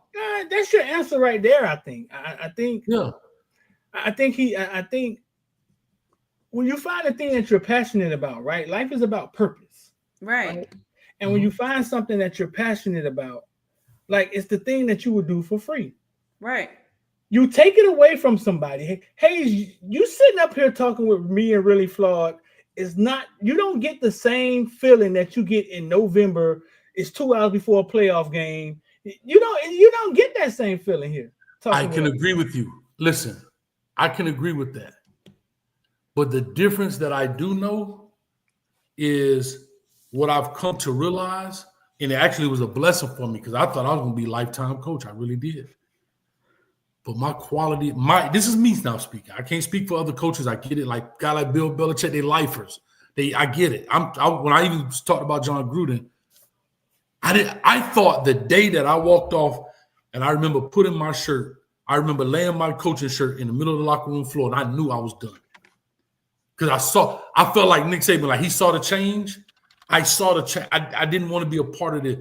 The players don't want to practice. I got a 6'4", 290-pound dude being recruited by everybody. He want to sell goddamn tennis shoes.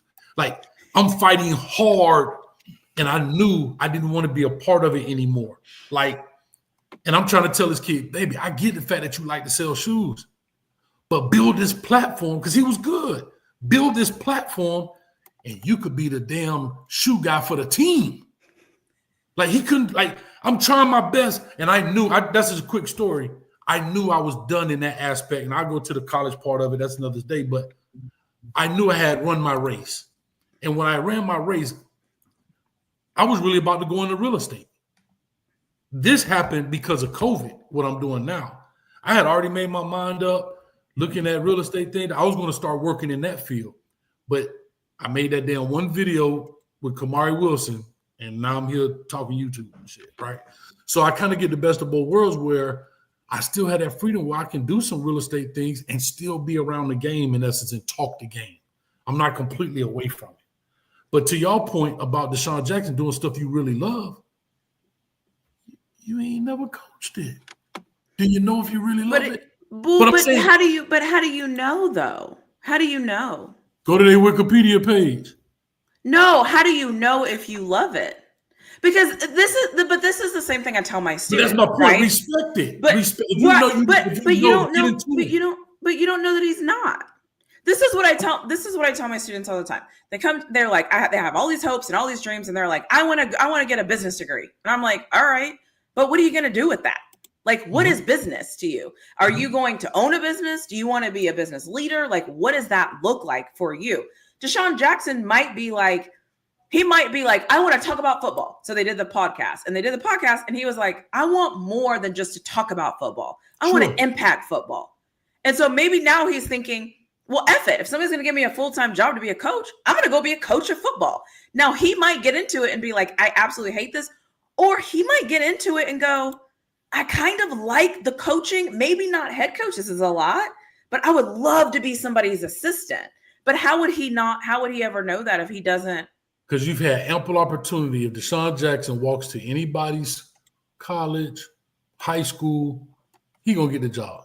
I just feel like there's a level of respect for it because, to your point about the business degree, that's on you. You getting a business degree affects just you.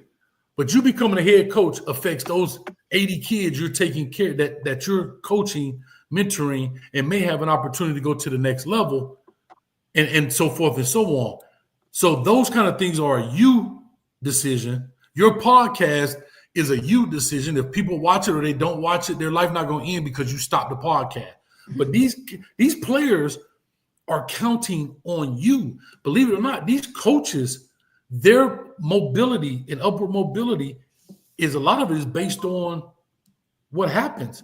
How many coaches get jobs from losing teams? Yeah. Very rare. Yeah.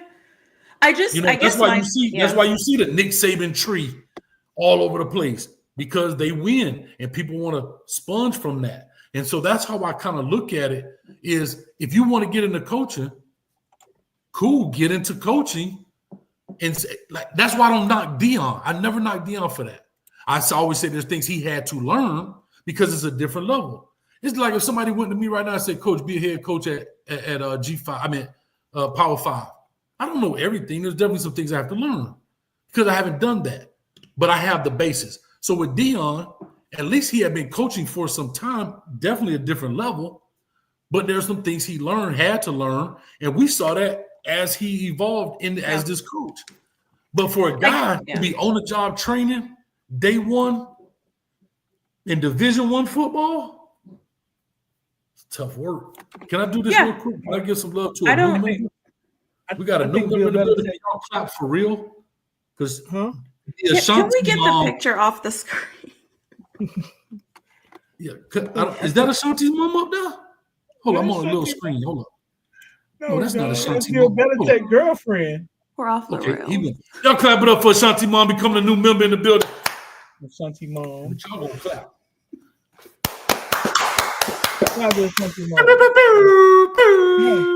No. All right. I was gonna say Bill Belichick probably stayed home for about a year with that young 24-year-old, and he was like, "Man, she finna kill me. I gotta get up out of this house." I thought this was gonna be fun. But hey, you better have a son that's younger than my grandkids. Jesus Christ, huh? Hey, I'm about to have a son that's younger than my grandkids. This ain't gonna work. Yeah, he probably stayed over a year. He thought it was gonna be fun. He thought he stay home. I'm retired. I got my 24-year-old girlfriend, and then about 2-3 Viagra's a day. Boy, Bill was about to be in the casket, boy. I just think that people can. I don't know. I could go either way. I like when people get jobs that they might not qualify for, but they have to work and grow into them and be amazing. And if I know how I am when I start something that I don't know anything about, but I'm really passionate about it, I usually exceed at that thing because I'm doing it because it's a different drive. It's something that's like fun and exciting. And it's a passion. And I mean, we don't know what's going to happen. We just have to hope that they don't screw this up. You think I'm gonna ask you one question, Flaw. You ready? Yeah. And this is my last question. And I have a question for you after. Okay. Do you take the doctor with 30 years experience and was number 30th in his class, or do you take the first-time doctor on heart surgery that was number 1 in his class? I think that that's a different conversation. But I'm just asking, what do you take? I mean, whoever is going to come in and save my life, I don't get a choice. That's the thing. I don't know. No, you have a choice. It's not an emergency room. It's not an emergency room. You get to pick your doctor. What's the question? Do you take the doctor with 30 years experience, but was 30th in his class, or do you take the first-year doctor who was number 1 in his class, like you're his first heart surgery? Or you take the dude with 30 years experience. If you're talking about saving my life, exactly, I'm going to take somebody with experience. This is about my life. Yeah. If you're talking about coaching football, entertainment, right? That's not even the same. Yeah, but I know it's a drastic example, but I said that too because a lot of people are saying there are coaches who have experience that don't do well, and I get that. But in life, we always look at the history of anything we do. Okay. No, let's not go that drastic. Do you take the dude that just got his contracted license today? Or you take the dude that got a contracted license for 10 years? But I'm just saying, In life, we look at history and we look at what people have done prior to. But I don't necessarily because it gives credence to what we think they could do. It doesn't mean the guy who just got a license ain't the best ever. He might blow the other dude out the water. I think I hear what you're saying. I just don't think that those points are the same type of points, because I think you're asking me questions about me and what I would do about my life. That's different than what you're saying of how I'm going to go impact somebody else's life. How? Because it's just me. Right. And I'm not passionate about that, but I have no passion about that. Like, I have no passion about who's going to drive. And I don't care. Yeah, if you were to say to me, if I had a child, would I want my child to go? That I think maybe I can get with that differently. Well, that's the same concept. I think the element you're leaving out, Hayes, the element you're missing is the fact that these colleges have been playing football and a band have been coming out and they've been putting on these extraordinary shows for years. And nobody other than their HBCU community gives a damn, right? I've been on record of saying, what is the bigger event to go to? Grambling Southern, FAMU Bethune, or Alabama Auburn, right? I tried to shoot a Howard University game, right, by myself like I do any other game. And I'm going to tell you, I couldn't do it because there's too much entertainment going on at one time. I needed 3 cameras because it's too much going on at an HBCU game. And that's when I realized that, wait a minute. Is the HBCU game a more entertaining thing? And they just have thrown it under the rug and don't get any mainstream media. So if you get a Deshaun Jackson or Michael Vick, guess who cameras turn on, Hayes, when they walk in the door? Those cameras that you've been dying to be a part of. ESPN, Fox Sports. Now you've been put in the room and you're being mentioned. And I think we're being mentioned, but here's my thing, and I'm with you, Street, and you're right. But again, I'm just gonna go real deep here. This is our fault too as a community because we don't support. No. I'm being deep here because think about what I'm about to tell you. Long as we can shuck and jive, they'll put a camera on us. Long as we can make them money because we won't support. We don't support our HBCUs. The fact that people don't know what HBCUs are, the fact that people don't know the names of HBCUs, that's a problem within our community. I'm just calling a spade when it comes to HBCUs. When the fact that you got our own football players snubbing their nose at an HBCU, and I've said this story before and I'll say it again, I don't expect any player on this God's green earth to pick Tennessee State over the University of Tennessee. I get it. But when it's ingrained that when I had a player said that he's going to go to Austin Peay over Tennessee State, and I said, why? Because they're Division I, coach, right? And I looked at him and I said, dummy, they in the same conference, Ohio Valley Conference. Mm-hmm.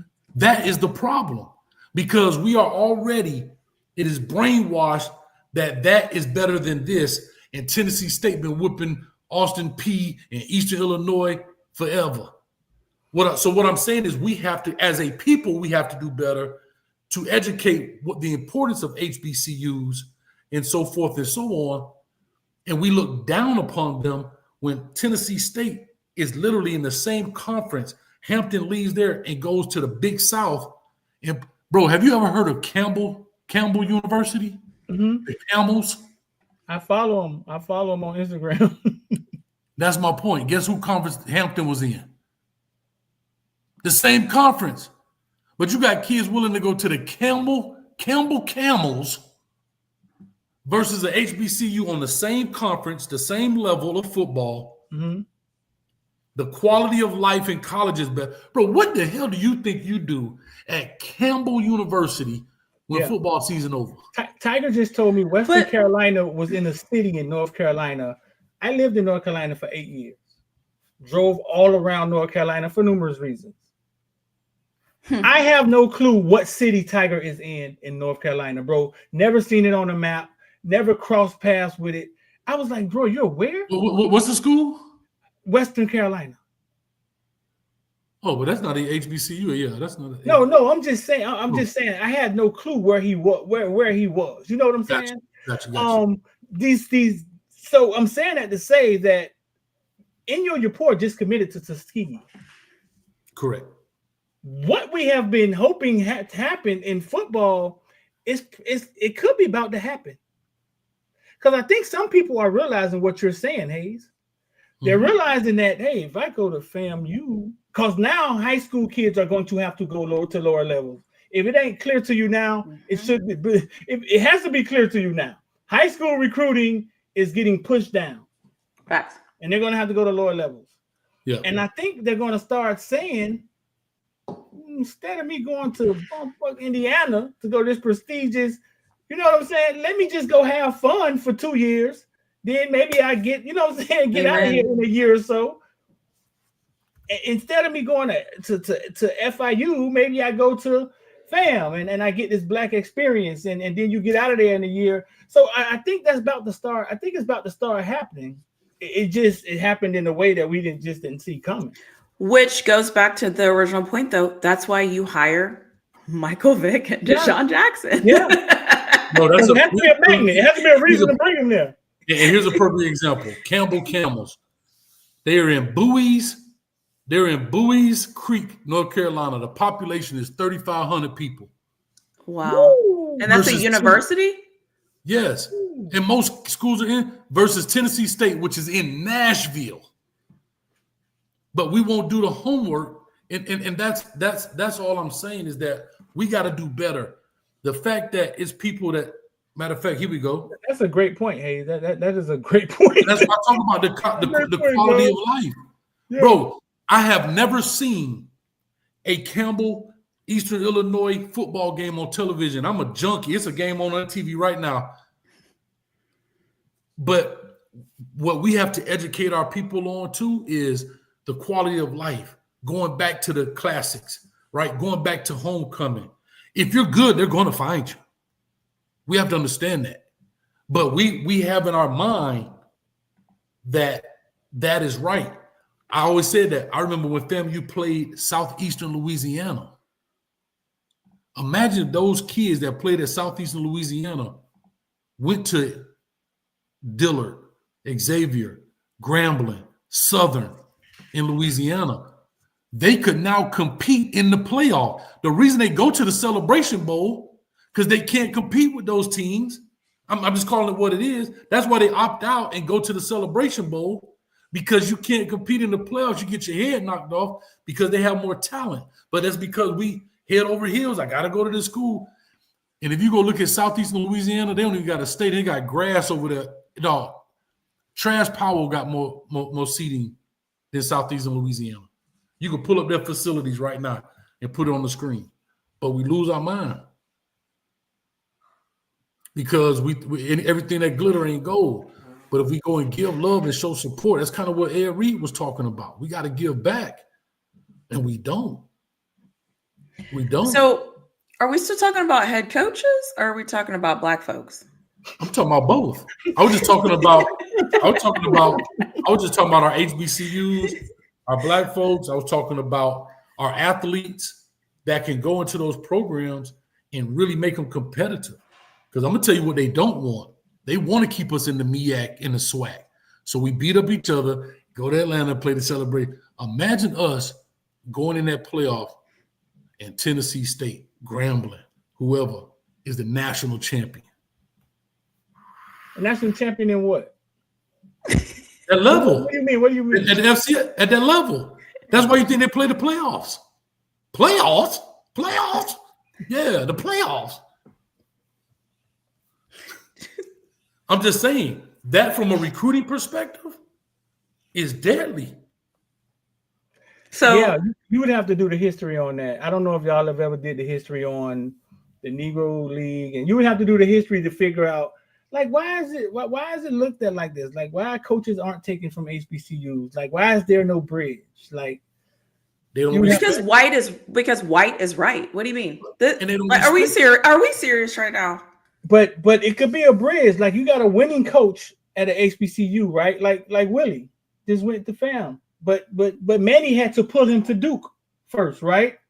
And then in a year he's at FIU as the head coach because it's almost like they're saying, yeah, they coaching down there, but they're not coaching. Yeah. No, yes they are. Do the history. Find out where some of these offenses and stuff came from. You know what I'm saying?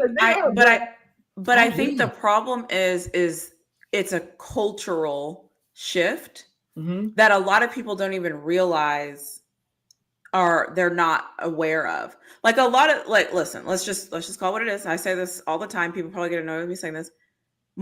54% of adults are illiterate. I'm not making this up. You can go Google it. 54% of adults are illiterate. Illiterate means they cannot read. If you cannot read, you cannot comprehend. So why I'm saying this is, like I talked about the microwave society beforehand, is so what can we do? Because if people don't even realize they're a part of holding the rest of us back, because I'm one of those people that believes the weakest link is always going to hold you back. It doesn't matter how good the best is. If you have this person that's dragging you down, the drag down is always going to be harder to get past than the person that's lifting you up. That's just how this works. So we're in a weird state where we're in a microwave society. We want things immediately. People can't comprehend. They can't read. They can't even admit that they are part of the percentage that can't read and can't function. So my point is, we're at an impasse. How do we bring more understanding and more aware? You know what I'm saying? Like, because it's one thing to say, like, hey, we need more of this. I agree with you. I 100% agree with you. But it's another thing. I hear you, but I don't think you're talking to me, if that makes sense. You know what I mean? Mm-hmm. Like, some of us we are aware. We know what's going on. We aren't the people we need to reach. How do we reach the people we need to reach? The people that are listening to us right now, the 1,400 people, we're seeing the chat. 1,400 people aren't in this chat talking to us. There's 1,400 people, or however many people are left, that are listening to me talk right now that aren't even engaging with the other people that are in the chat. Right. You see what I'm saying? So, like, my point is if we say it's a problem, and it is a problem, what is the bridge we can make? How do we make a bridge? How do we become a part of the bridge to say, hey, people in the back, the 775 of you that are never going to say anything to any of us, but we know you're watching, those are the ones that we need to reach. The people in the comment section are engaged. They're active. You know what? I mean, that's a good point. The way it became this way, you know what I'm saying? Because all the athletes used to go to HBCU. Jerry Rice went to an HBCU. Mm-hmm. Mm-hmm. They used to have to go to HBCUs for obvious reasons. Didn't Shannon Sharp go to HBCU? Yeah, he went to Savannah State. Savannah State. The way it became this way is when they started taking the talent, but they had to devalue the league. They took the talent, they put the bigger colleges on television, gave them exposure, and then they like the movie Us, the HBCUs were put in a shadow. And I think they were put in a shadow for so long, you know what I'm saying? That so I hear what you're saying, Willie Fall, but it's almost like, hey, wait a minute, y'all put them there. You know what I'm saying? But maybe it's on purpose that hey, we don't want to. If we make that connection, then they may realize that they may have more fun at Tennessee State than at Auburn. And I think that should actually be the goal. Right? It's like, give somebody more of something else they didn't even know can be better. And that's the issue. And I'll never forget one thing Coach Prime said that stuck with me is they were like, how did you get Travis Hunter? Like, what happened? And he said he came to see us during homecoming weekend and it was over. And it's because, what he really is saying is he saw the culture of Black people and he realized he wanted to be a part of that culture because you can't get that culture anywhere else. But my point is how many people are not aware of that culture? So we don't get the experience. Therefore, we're not getting what we need to get.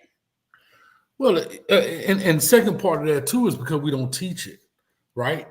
Well, yeah, that's true too. We don't teach it. What people don't realize, there's no HBCUs on the West Coast, right? No. So that's another fact. Yeah. Yeah. Huh? That's an East Coast thing. Yeah, because you got to remember, as slavery came, we landed on the East Coast, South, North, and as it went, that's where schools were created. So a lot of these schools, a lot of people don't remember, like California wasn't even a state until 30 something? I might be wrong by that, 20s. So somebody can pull that up and look at it. Maybe fact check me. But it's all on East Coast to the South, Florida, even out to Texas. You got some, but I'll say this. You know how North Dakota State, they consider this powerhouse? Mm-hmm. You know how when they play Colorado, North Dakota State, they are Yep. They have a system. They have a program. That could be FAMU. That's the same level. That's what even Prom said that. We're the same level as North Dakota State. When they were Jackson State, I'm saying. Yeah. But people don't even people think that HBCU football is less than that. And that's it's lower. Yeah, it's less than North Dakota State. But North Dakota State gets all the love because the bracket right now, guess who's in the bracket now? Mercer, Montana State, Idaho, South Dakota. Why? They just taking that over. But that could be our HBCUs if our kids all go to that same level of. See, people think North Dakota State is better than that. It's not. It's the same. Yeah, that's level. a good point. That's actually a really good example. It's the same level of football. But I don't. Right. It's almost mind-boggling that we are. That's a really good example. Dakota State. Say it again. It's almost mind-boggling. You know what I'm saying? That they would choose to go to North Dakota State and not because not to live in Nashville. Can you imagine? Right. I would never choose North Dakota State over Nashville. But you got to remember, their thing is about the logo, though. You got to remember, though, Claude, it's all about the logo. Because here's the thing. On signing day, Hayes signs to Delaware State. Or does he sign to Delaware? Now I feel like a failure because most people don't know that's division. They don't know it's the same level. Yeah. Well, that's why that's why y'all need to get y'all's signing day thing together so we can make it a big deal. That's a good one, Stu. We got to talk about that. Y'all need it. If y'all do that, then what happens, like all media happens, right? Because it's happening right now with big media. A lot of people aren't watching big media anymore. They're on YouTube. They're on, Patreon or whatever they're on to watch their news. So that's the thing. You have to slowly start chipping away at the thing and then make a new thing. That's how it works. So we need you all to host a signing party. I like it. So get to it. So you can just start small. Start with where you're at. Yeah, that's why I give love. I give love to guys like Scotty Off Script and my man Doc Holliday. They cover. It's some more people out there. She loves D. She covers Jackson State. That's just to name a few. So shout out to those guys and ladies. But I'm just simply saying, when it comes to that, we have to understand the value that it brings, and that we're not less than. And people have to understand this too. Most of our HBCUs are not state schools. We don't get state funding. Tennessee State fighting for $500 million right now, maybe. Yeah. So, well, I'll leave that to y'all to figure it out. We got 1,600 in here, man. Y'all make sure y'all hit the like button and share. 1656. Well, hello, all you lovely people. Thank you for tuning in to us air our grievances. A little bit of football, a little bit of airing out our grievances, a little bit of wake up call, a little bit of education, a little bit of Cheryl D. different things. Oh God. Well, you don't know about Hampton, boy. We paid over there, boy. We ain't got no mold in our dorms. Cut it out, man. Hey, Hampton on that. Hampton, the Ivy League, boy. You better stop playing, Gerald D. Go do some research, homeboy. Get up out of here, man. Hey, we tied in with Coca-Cola, man. Get out of here, man. Get that crap out of here, man. Go play with your socks. Get out of here, man. Let me go. Let me be a G.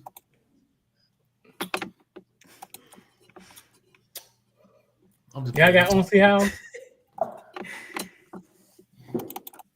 I don't. My computer can't handle it, though, right now. If I put it in, that thing will blow up. Your thing has done well.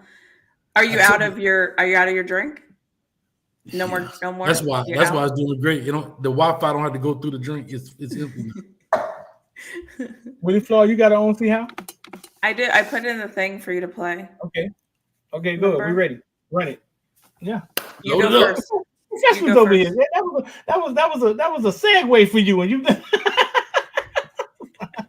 you. This is your time. You go first because you're gonna have to play mine. So you do first. You ready? You got to go first. Well, my thing. You have to click the thing. Remember, you said you were gonna put it on the screen. Yeah, let's go. Run it.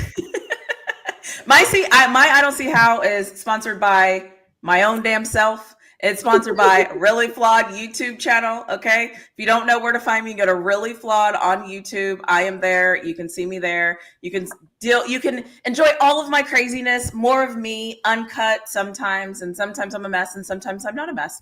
But yeah, so it's sponsored by me. And I have the good old Dallas Cowboys comment here because this is a mess. And so I agree with these comments for probably a different reason than I should, but yeah, roll that beautiful footage. Beautiful. I mean, you look at their play. I mean, they have 2 big runs and 3 good deep shots. Other than that, we made them earn it, and you take away so we really take away the scoreboard. It was about 5 plays that decided this game, and you hate to say that because it's a lot of football, but.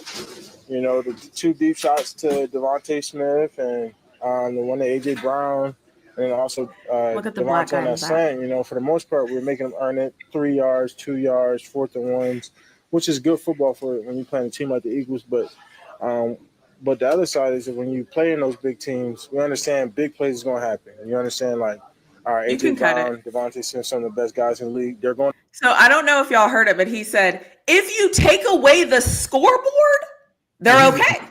He's an idiot. They're okay. What was the score? A lot to not very much. Can I deduce this? He said 5 plays. 5 times 7 is 35. That's 35 points I know of right there. Yeah. If you take away the big run, the big touchdown, the longer touchdown, right, and a couple of plays, we were right in there. I don't know what the problem is. Like, bro, listen, in this day and age, I don't know what's real anymore, Really Flawed. He has a really successful podcast. So by the way, it was 41-7. So they lost 41-7. So if you take away the big running play, the big pass play, the other touchdown, the other thing, and the other thing, we would have won, and the scoreboard, we would have won. Let me give you another view of this, right? He has a very successful podcast, right? Every day after the game, he has to stand in his locker room and answer questions to people that he don't ever want to do, right? And he's saying a bunch of BS, and he's saying all the players speak, right? Mm-hmm. Those are millions of followers in front of him, though, that media. It looks like he's decided to just, okay, well, let me say something, right? Let me say something that will get traction, and it'll go right back to my podcast. Yep. That's what it looks like to me. Because he knows damn well what he's saying. He's finna get laughed at by his homeboy. Like, what are you saying? What? Yeah. If you just take away all their touchdowns, right? All their touchdowns and the scoreboard, we were right where we were supposed to be. I don't see the problem. I think he's smart enough. He's giving them a soundbite that they, like Kanye West, figured out. If I make them laugh at me, they will promote anything I have. Yeah. Yeah. And I think that's what, bro. He knows better not to say that, Hayes. Like, he said some things that I would be like, It's the bro. Dallas Star though that messed him up, dog. It's the star he got on his jersey. It's like brain. Can I do this? Because I don't see how it's easy as to be a great segue. Go ahead. Real quick, shout out to Wild Dog who gifted 1 membership today. Y'all clap it up. This man is focused on himself. My I don't see how is brought to you by Coach Hayes. And this is my I don't see how right here. I don't see how the hell you supposed to pick out of all these damn colors on a damn for one wall. Bro, Sherwin Williams got to stop it, dog. All these colors damn near look the same. I don't know how you're supposed to do this. Give it to really flaw. She'll pick it. They love doing stuff like that. You know what's kind of funny? As I was, to be fair, as I was looking at that, I was like, "Ooh, that muted gray at the top." Bro, when I tell you this is the worst. That ain't your job, Hayes. That's the problem. Yeah, on the fourth little swatch there on the top, I think that's your color. Bro, and the worst part about it is when you put the color on the wall, it don't look like this. It don't look like this. It don't. It don't Well, look like I know this. I know which one. It look like this. Go to the Like neutral. this. Go to the And it neutrals. look like this. Go to the new. Go to the neutrals. I don't see how it is. I don't see how the hell somebody came up with all these damn colors when we just need RGB, red, green, and blue, and white and black. Color of the day. No, you Get that crap out of don't. here, man. No, you don't. That was dumb. That was dumb. Boo! Boo! Hey, that ain't your job. That's somebody. That ain't your job. That's supposed to be the lady's job. Bro. I understand why they have colors. Okay, come on. They'll be serious about it too. It'll be a real dilemma. Like, Bro, I went in the paint store and I see the man with his wife. The man just standing there like this. And she like this. She done took the book. She done bent the color back. She leaned over there by his That's face. what I'm telling you. For you, I already know. In my head, for you, you need to go to the neutrals. I'm just telling you. that's deep. That's deep. So I don't see how it's Anyway. brought about investor.iod squad, and I'm just gonna start saying this: Bitcoin 100,000. That's just how I'm gonna say it for now. So if you want to get involved, 786-459-499. Send us a text, man. Say IOD squad, or the link is in the description down there. I don't see how. I've never seen this before, bro. I've never seen this before. We at a different place in sports. This is LeBron walking out warm up. They're about to play. They're finna play Golden State, right? LeBron walking out to warm up.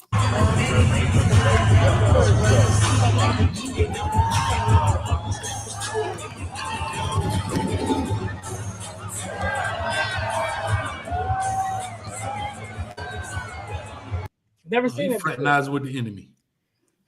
Bro, he literally tried to block his shot, dog. I've never seen that before. And dog, I'm gonna be honest with you. Sports is entertainment. And I think for a long time, Nike made us feel like it was real war. Like it was true. real war. It is entertainment, dog. And if you're there and you saw that, dog, that is entertaining. I'm sorry. But I've never seen the two teams like converse like before the game. Like I've never seen it that way. Do you think that takes away from it? Yeah, man. Now, if he would have slapped this ball and ran down the court, but you gonna slap it and then gonna get a dog hug. No.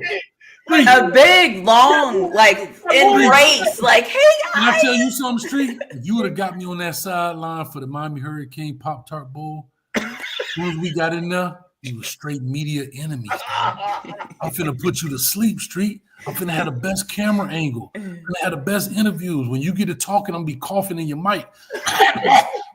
No, be enemies, dog. No. I'm tired of this. So if he was right, he would have slapped and it'd be like, yeah, that's all night, you light-skinned mother. That's what you want to see. Yes. Yes. Yo, they say Sean Taylor, dog. They say Sean Taylor before the game, bro, used to go to the other side and say one night he got in Randy Moss's face and was like, nigga, you ain't getting nothing tonight. Exactly. Yes. Do you think Kobe would have done that? No. Kobe's not walking out, dapping you up before the game. No. Kobe don't even talk to his own team. Kobe ain't Kobe, That's what. an assassin. Nigga, Mike wasn't doing that. Like No. he would have blocked this shot and kicked the ball down somewhere and be like, "Not tonight, young boy." Like And think but, about like- what Mike told Kobe. Man, I thought it was the coldest thing. You could wear the shoes, but you'll never feel them. Oh my God, bro, that's the. I want to get it. I don't even got a tattoo. I want to get a tattoo right there. You might wear the shoes, but you'll never feel them. Matter of fact, Street, you might have a mic, but you won't speak on it like me. How about that? You think that takes away? I think. Yes, I think it takes away their competitive advantage. We've lost the griminess, right? The go get them. We're like, Okay, so listen, I don't know if that's true. The essence of sports is we go to a park. We all walk there as friends, right? We get to the park and we pick teams. And then what happens then? That is what That's is the enemy. How do we grow up, Hayes? We all That's- walk there as friends, right? we might Yes. leave as enemies, and we And argue all the of a all way sudden, 20 home. minutes later, bitch, somebody's throwing the ball in the lake because somebody didn't call foul. Yes. And we got to walk back home together. Right. You just explained LeBron and Curry. When that Oh. ball is growing up, right? They finna go. They gonna go to war. Cause Listen. that is how it is. Yeah, but dog, if they would have did that in the tunnel, yeah. But I'm there and his fans looking. No, because the team has been decided. Street, pick up basketball. Mhm. We walk there together. I'm on the opposite team. You block my shot, or I block your shot. And you pat me on the butt. What you think, boy, good shot, dog. Good block, dog. Your team gonna be like, boy, man. No, Now we that's homeboys. what I'm explaining to you. When the game start, The game started. They got on the uniform. It started. The It game started already. started. That's my point. When we walked in the stadium, it started. it's already on. It's already on. I thought it was cool, though. Okay, let me ask you this. You cover the West. Mhm. How many times you seen before the game started, just at warm up, nobody in the stadium? You know how it is. They be out there, nobody in the stadium yet. How many times you seen a dude from the West walk over to the dude from Central, knowing they all know each other? Yeah. What's up, baby? You good, boy? All right, baby. How you doing? How the kids? You know what I'm saying? How first period going? No, Hell no. You see him walking over there. You think they about to fight? You gonna jump? Damn right. Yeah. Yeah. He walking anywhere. You like, oh, he's hitting. Hold up. Hey, man, you know I just transferred from you can't even talk to the dude that just transferred from your school and went to Central or whatever. Hey, boy, how Miss Johnson first period going, dog? Straight till I said, what's up? No, Man, ain't none of that. out of here, man. That's funny. So I do have a question though for you, Coach Hayes. Earlier you mentioned the student that was selling shoes. I'm curious to know, did you buy shoes from him? Hell no. Did he end up selling shoes after his football career was over? He wasn't even selling them when he was there. That's my point. Oh, he just wanted to sell shoes. He wanted that. I want to get started, coach. That's what I'm trying to say. When people want to do, they just be talking. But you in the midst, you got people coming to look. Mother. Tired of this shit. I'm hot. I'm tired of this. Okay. Now, okay. I just was wondering. And then I just wanted to know if you were supporting him in his dreams or if you were, okay, go to the neutrals and then I already know which one. The neutrals. And go to the end. Keep going. Keep going. Stop, I think. Let me see. So you can't tell me these 3 pages. So the one your thumb is on, I think that's your color palette. right here. No, the one behind that. You want to, yeah. Damn, really, Flaw, you pretty good. Everybody likes this agreeable gray thingy. That's it. Yeah. That's terrible. I think the show over. Yep. Hey, Street, can I tell you something? I think that about The fact ended that's it right page- there. Hey, Street, the fact that's page 243, and that's just the middle of the damn book. Look, No. you got the rest of this to go. I wouldn't dare, bro. That's it. I That's hired the me a color. girlfriend just to pick that shit. Man. just for that one segment. Well, But well, my anyways, page is looking for a girlfriend. Yeah, no, girlfriend. looking for a girlfriend to that you don't have to. You can actually just pay an interior designer and they will get it for you. But the funny thing is, I want to call out something. The fact that I spotted agreeable gray, and it's actually one of my favorite colors, and it's one of the most popular colors, just not seeing it, is pretty, like, you got to give me my credit. That's pretty damn amazing. And this is not a high def camera either. This is a regular old laptop cheapo camera. That's how you know that's the color. I'm telling you. I didn't even know that was a color. And now that you told me that 54% of the people in the world are illiterate, I ain't never said it's so go if you just go play with Google and type in like the percentage of people that can read, and it'll be like this many people read on a 6th grade level, this many. So again, my definition of illiterate, if you can't read past the 6th grade or past the 8th grade, or see what I'm saying, we have a problem. Right. Because so what I'm saying is that now that you told me that, I'm never arguing with anybody in the comment section again. Like, fuck that. It might be one of the 54%. I ain't got time to be arguing with them, dog. Yeah. Well, but that's the thing. I always, and we can end this, I'm just throwing out. As somebody who has a ton of education, I always run into this thing, right? Because there's a part of me that always wants to help, educate, support all the things, uplift the things that you're taught to do. But the other part of me is like, I'm speaking in a very clear sentence, and you can't even, you think I'm attacking you because you can't understand me. That's a different conversation. Or because now what I'm saying. Correct. Exactly. And now I'm explaining myself to you as a person. We're no longer talking about the thing. You know what I'm saying? So now we're so far off track that it's like, oh, okay, we just can't get it. And I tell people, and the second thing I'll say is with a vision. Before I started my YouTube channel, I talked to Coach Hayes a little bit. I was like, I think I kind of want to do this. I think I want to do this. I think I want to do a little bit of this. We kind of brainstormed for a little bit. And he was like, you need to just go for it. Like, do the thing you're good at, do it. Because he could see my vision. I didn't go talk to John Doe down the corner who doesn't even know, right? You have to talk to people that can hear your vision, understand your vision, all of those things. And so that's why I'm saying, how are we going to help? How are we going to be part of the solution? Sounds like you want to talk to Deshaun Jackson about it. Oh. What? Oh, no, I'm just messing. If he reached out, I guarantee you I could provide something about something. Because I can Google with the best of them, and I'm not afraid of hard work. So I can figure it out.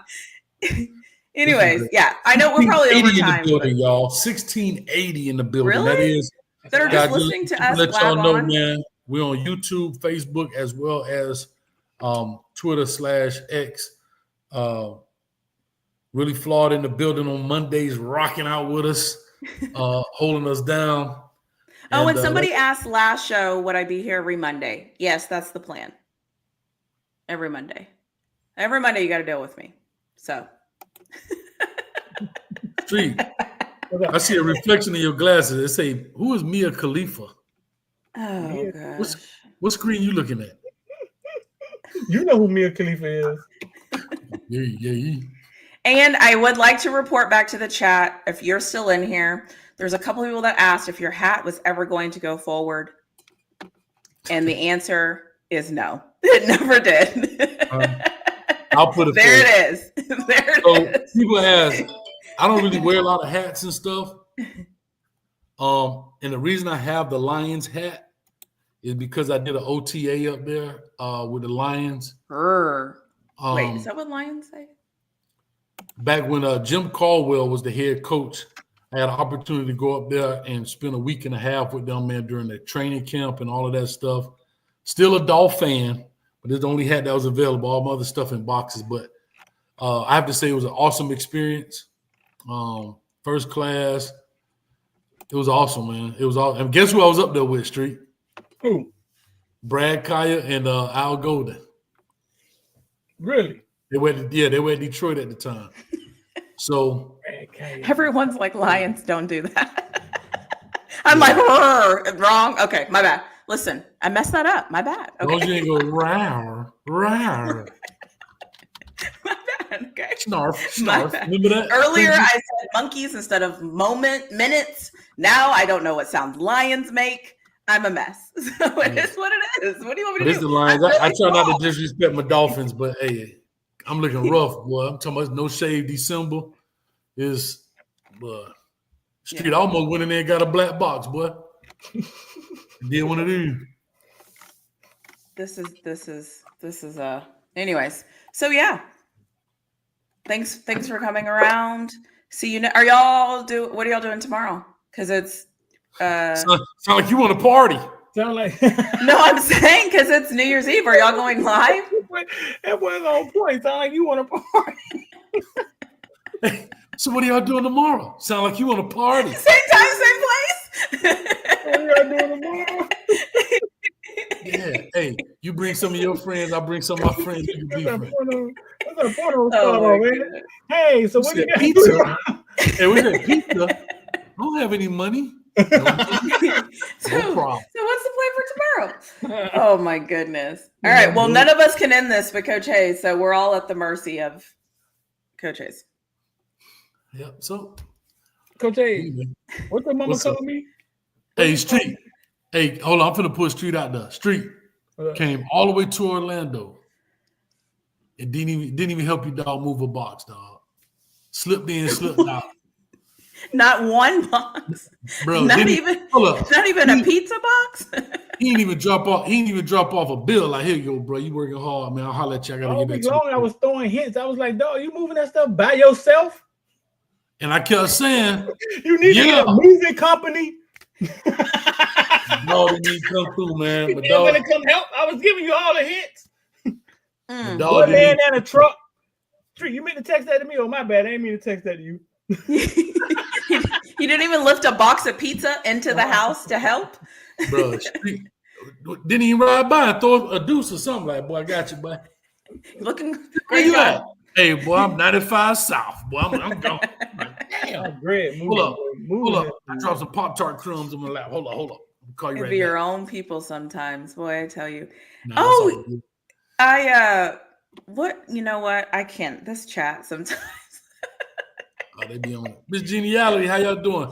Hopefully I'll be up and stuff after the new year, man. Had the stuff up and all of that good stuff, man. But I didn't know I had that many wires when it came to computers, dog. Holy smokes. I was surprised. Do you already have the room picked out? Do you already know where you're gonna set up? Oh yeah, but I didn't know I had that many wires behind the deck, bro. I'm like, man, this got to be a fire hazard.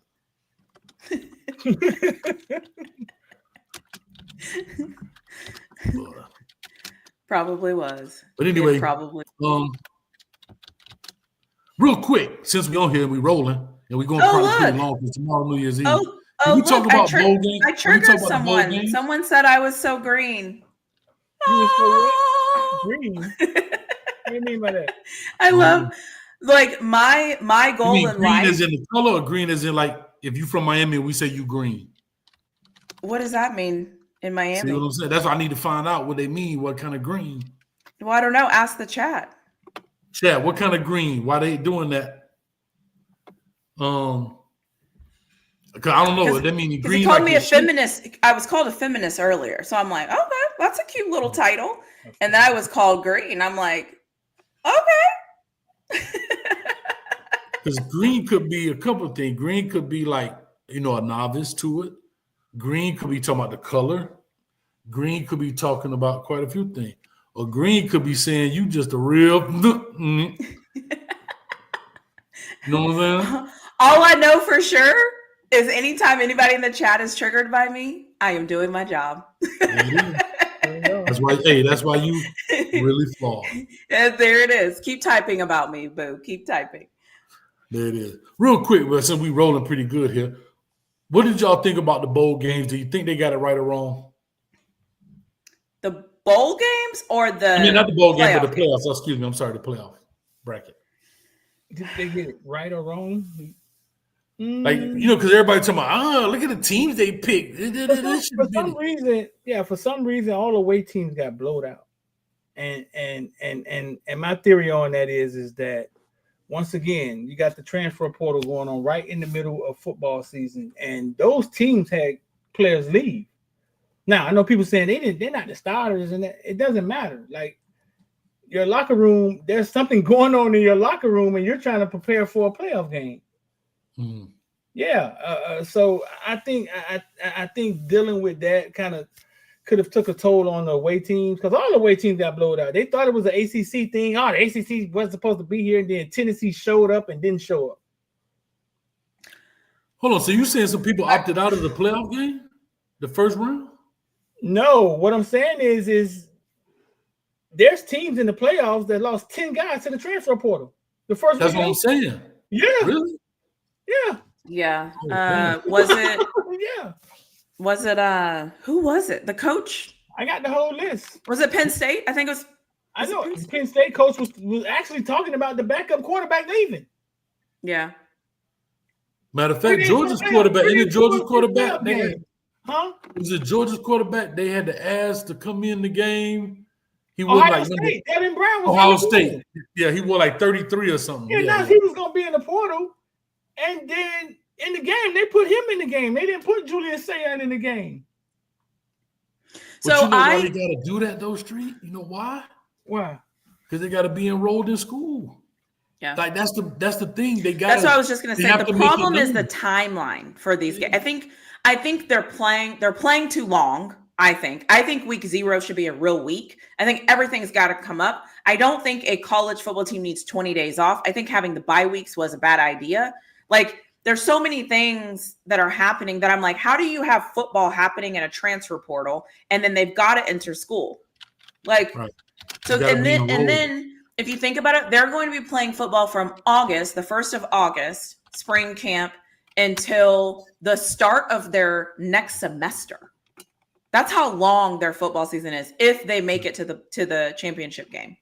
That's a long. Bro, thinking of Ohio State, the backup quarterback, because the championship is on the 20th, is it? Yeah. The 20th? You think about their backup quarterback has to enroll at, let's just say Arkansas, just picking a school. Has to enroll at Arkansas, but he's still playing football for Ohio State. And they already two, maybe 3 weeks into the winter semester. Crazy is that? Hold up, Coach. Right. I got to be a little to practice. I got to send this to my professor in Arkansas. Hold on. What are you supposed to do? And you know what? I think that's illegal. I don't think that you can enroll in a school. I don't think you can do that. I don't think you can be enrolled in one school and playing in another school because of the insurance. So that's why the Penn State backup left. He had to. Because the way the insurance works is every school, that's how they insure you. That's the list right there. Arizona State had 12, Boise State had 10. Tennessee, Texas had 9. That's some drama going on. That's a little drama going on. And they had to jump in because they're probably not starters, or if they are, they like. Yeah, I'm sure they're not starters, but it's still like it's homeboy. It's your locker room. No, I get it. Yeah. Again, I don't know why they have such long breaks. Like they don't need this long window. I guess because they don't want to take away from the bowl game. But hell, you can play the bowl games on Fridays. Bro, that's my thing. Bro, we literally had the Cure Bowl at 12 p.m. on a Friday, dog, here. Because remember, I told you, like, I was talking to you, I'm like, again, getting caught in traffic. Like, what the hell is this? I see the damn buses going by police escort because I'm right by the stadium, by the Citrus Bowl. Damn Cure Bowl, whatever that was. I don't know, man. I don't know. Yeah, but that's the thing. I think the schedule has to be reworked. I think it's a missed opportunity. Right. That the schedule is the way it is. And the other thing I think they need to do is I think they need to reseed teams.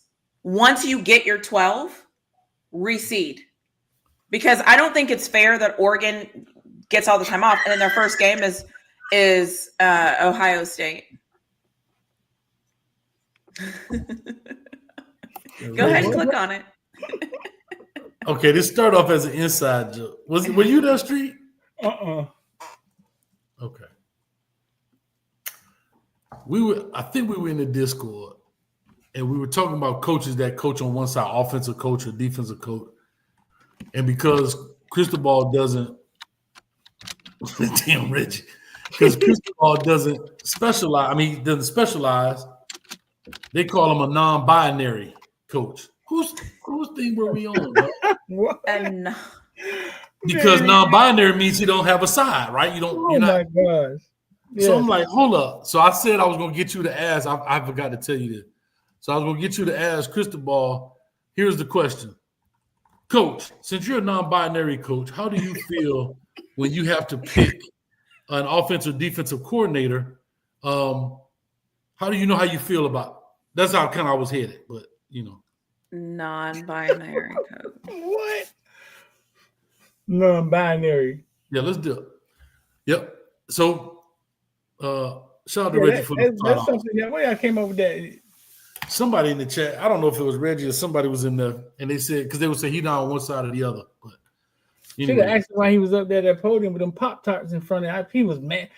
Every time they lose, he come out there. He got the scowl on. He looking He tough. does. Then he got a castle of Pop-Tarts in front of him.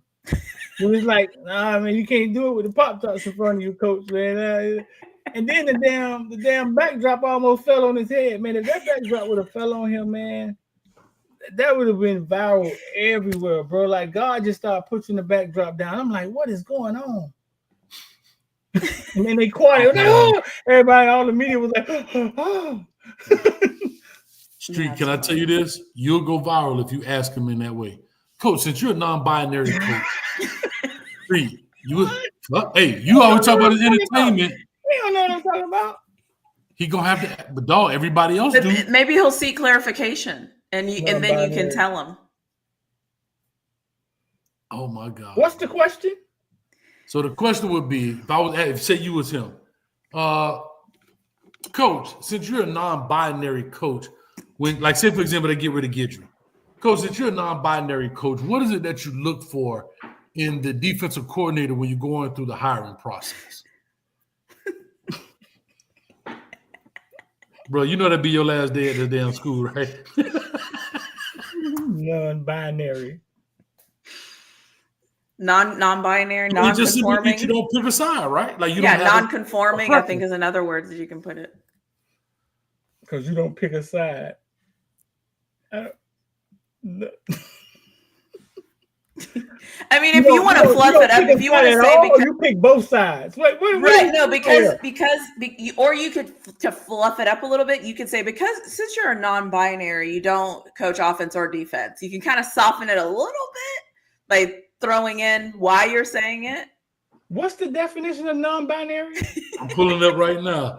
Not I think we related missing to, something here. composed of, or involving just two things. That's it. What is it? Say it again. Not relating to, composed of, or involving just two things. That's what the word non-binary means in Webster's dictionary. Not relating to. Yep. Nah, you need to get a newer dictionary. We need to do these new people definition of non-binary. Nah, dog. That's the definition. You can't change the definition. What is? 25, give me your version of the definition. I mean, that's what it's like. You don't have a preference. You don't have a preference. Like in this regard, I would take it as that. No, but you don't identify as one thing or the other. Right. Like he doesn't identify as an offensive coach and he doesn't identify as a defensive coach. There you go. Right, but the person doesn't identify either side, but definitely mixes with both sides, right? Correct. Because non-binary means you could be this way one day or that way the other But day. he's non-binary, but he's something else because he don't. He don't Ask get Kiki. involved with either Shout out to side. Reggie. He said, "Ask Kiki." Shout out to LV. Ask Kiki. Ask Kiki. We get out of here after this, y'all. So I don't. Y'all ain't gonna hold me hostage. Would a coach be considered non-binary? That if a coach doesn't coach the offense or a defense, would he be considered non-binary? I don't know, dog. I think but the person that is non-binary, that person. The fact that you just asked that computer that. In the complete sentence. If he's a coach and he doesn't identify Hold up. No, Hey, it's tell okay. Kiki that, hey, hold up. Non-binary It's- traditionally refers to gender no, ask in identity the hood way. and doesn't typically apply You're to not talking- roles like coaching unless it's being used metaphorically. Hey man, you talking like you from the suburbs again. Talk to me like you from the hood of Opalaka. Offense or defense Man, would be talking considered I told you about that, Kiki. She gonna remember it one day. One day she'll come in here as Lakeisha. He said he I don't know talking why like she be. he from the I don't know why suburbs. she be forgetting. The fact y'all got a whole relationship going is what's crazy. And then it'll never change. A real one too. He's mad at her. What's wrong with that, Kiki? so if you're talking about a coach who ain't repping offense or defense, that don't make them non-binary, bruh. That just mean they play in the middle, probably calling shots for the whole squad like a head I coach. told y'all. Ain't no label for that. They just bossing up, watching all sides. That's what I said. Not saying. Feel me? It's like they neutral, not tied to no side, but still running the show. That don't mean they soft or out of pocket. Just means they versatile. Not the Straight same. up. Not the same thing, Reggie. All right, that's what I got out of that. Not the same thing. Look how she started it though. Look how she started it though. Y'all missed this. She said, "What's up, bro?" She said, "What's up, bro?" Oh yeah. Hey, bet. So if you're talking about a coach who ain't repping offense Bet. or defense, She's talking about that don't bet. make him non. I love her. I love her. Oh, this Bruh, is- if we that's talk Kiki. about That's Kiki anything, dog. No, Kiki Yeah, said, Every time my "Bro, girlfriend come around, she's frowned up and she don't never know what she want to eat. Like how and Kiki would talk to you all night long, bro. Kiki said, bruh, it's like hold up." She said, "Bro," she said, "It ain't one way or the other, bro. It's like down the middle, but that don't mean he's soft though." Kiki, why women can't ever choose what they want to eat? Like, why is it so Oh, hard? here we go. That's what she said. In the hood voice. She may stay in the hood for it. She may stay in character now. Because it remembers things. So she may stay in character now. I don't know. Let's see. Bro, that's crazy. What did you ask her? Why women Bruh, can't choose what they eat. That's one of life's mysteries right there.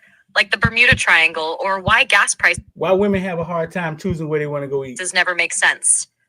It ain't that they don't know what they want. It's that they trying to think about what you want, what they want, and if it's worth the calories all at the same time. Plus, they don't want to pick something you might hate and ruin the vibe. Really, it's a mix of overthinking and low-key wanting you to take charge. Look. Next time, Bam! just be like, Bam! we hitting up. Place you know she loves. Cool? 9 times out of 10, she gonna say, you know me so well. Problem solved, my guy. My God. We out of here, man. Was that Kiki right? the best. Claude, did that sound right? In the comment section. Was that- Every man Hey, in here. hey, bro. Laugh if you want to, but the Hey, part bro, that was y'all she, missed bro, was is she accurate, low-key, though? she wants you to take charge. Oh my gosh. Every man in here. Low key, she wants you to take charge. Low key, she is absolutely 100% correct. Low key, you should already know what she wants and you should not have to ask. Go to the place that you know she wants to eat at. My guy. She's not going to get it right. My guy. My guy. Bruh. Low key, she is 100% right. And you need to like just take charge. Just go pick the place and pick it and go. And that's where y'all go eat. I knew that was coming. This one in here. This one in here pick something different to eat every day. I would never be able to choose on Tuesday what she want to eat. Yeah, but are you asking her what she wants to eat? Or are you saying, hey, we're gonna go get that Chinese food that we had last week? You telling her You versus want asking. Chinese food? This was gonna say, you want Chinese food?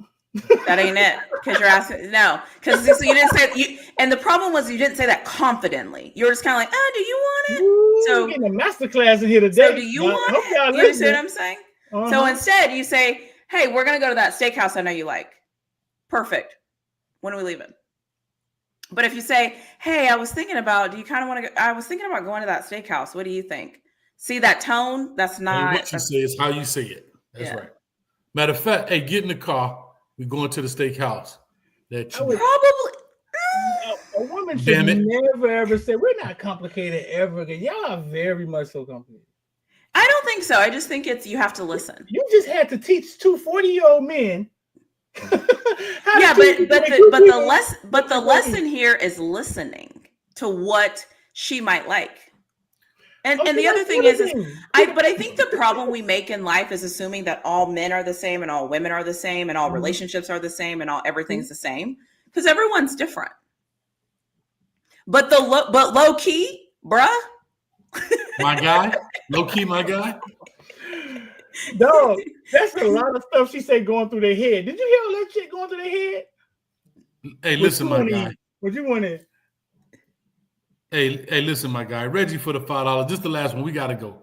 I gotta take this thing off this wall. We gotta Reggie, go. my guy, for the $5. Ask Kiki, why do women play hard to get? Oh, Reggie having women problems, huh? No, that's my guy. Reggie having women problems. My guy. Dog, you have to pay for this, bro. Kiki don't do stuff like this. My guy. He did. He paid $5. He gave me for the $5. He just paid $5. Where that shit going? Where the $5 going? I'm gonna send it to you, Street. Bro, we got 1,787 people in the building. Y'all clap it up. Women playing hard to get is part of the game, fam. It ain't always about fronting. Sometimes it's about seeing if you serious or if you just another dude trying to waste their time. They want to know if you really about them or just in it for a quick win. It's also a respect thing. If she makes it too easy, some dudes start acting like they own the whole situation. Playing hard to get is her way of making sure you value what you're trying to chase. But here's the cheat code. Stay consistent, keep it real, and show you worth the effort. If you legit, she'll stop fronting eventually. Bam! There it is. Right there. Sorry. There you go, Reggie. Play that again? I just need that one more time. I need that. I'm sorry. Just one more. GTD. I was too busy laughing at the watching the women's species get exposed. She getting nothing but laugh. What was the Harvey movie? How to think like a man? No, because she said when she said frontin', I lost it. I'm sorry, like I wasn't focused. Hey, Street, all I can tell you is that's them digital Women playing hard to GTDs get right is there. part of the game, fam. It ain't always about fronting. Sometimes it's about seeing if you serious or if you just another dude trying to waste their time. They want to know if you really about them or just in it for a quick win. It's also a respect thing. If she makes it too easy, some dudes start acting like they own the whole situation. Playing hard to get is her way of making sure you value what you're trying to chase. But here's the cheat code. Stay consistent, keep it real, and show you worth the effort. If you legit, she'll stop fronting eventually. Hey, quick wins happen every day, B. She'll stop fronting eventually. Hey, you want to go through all that, man? Huh? Get a $40. He go to $40. No, just be consistent. That's it. That's the cheat code. Y'all didn't hear that part? We heard it. I mean, yeah, it's true too. I mean, that's it. The ones we want. The ones that's we want. it. Yeah, the ones you really want. Yeah. Y'all are too much fun, man. This is too much fun. Damn, Kiki. Thanks, Kiki. I got something special for Kiki too coming. As soon as I get this back on the street, we got something special for Kiki. You got something, though? No, we got you know me, but I'm gonna come up with something. Bro. Listen, I be here talking to Kiki, boy. Kiki ain't feeling good today, man. I'm kind of down. Talk to me. Tell me something nice. Kiki be like, hey, Street, you be in a GTD in them digital. You know what that is, right, Flaw? GTD? Y'all got it. Goddamn draws. I got them draws. Ellen in here giving up the secret sauce. What did she say? Street, a clip out the segment with Kiki, Candid with Kiki. Boy, say only simps think women are complicated. Oh, damn. Oh, called y'all simps. Suckers. It's always a tough pimp nigga in the comments. Always with glasses on and a hoodie. Always. Damn. Always. But he right. He true. That the cheat code is that to be the opposite of a simp. Is it though? Yeah, I think y'all will never ever say lead me. I mean, y'all just want to be led. Y'all won't, and definitely won't say sorry. Fuck no. That's a different conversation. All right, time Are to go, you- man. Hey, stop. Ain't no- yeah, because this I had to he get just that in making before I up hit the end stuff. button. He just making up stuff. What?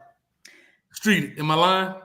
Yes, you're lying. Bye, Street, am I everyone. lying? Thank you so much for joining the show on Monday. am It I was lying? so nice to hold all of your attention, for you all to laugh with us, to joke with us. We talk about football. We ask Kiki. We don't care about state champs, anything the state champs has to say over here. We are moving on to better things. He's got the hoodie. He's got the sunglasses. He's got the hat. He's ready to tackle the world. Then we got a man acting like he's dancing on a rhythm. There's no rhythm. And then you have me in the middle, just being flawed and being myself.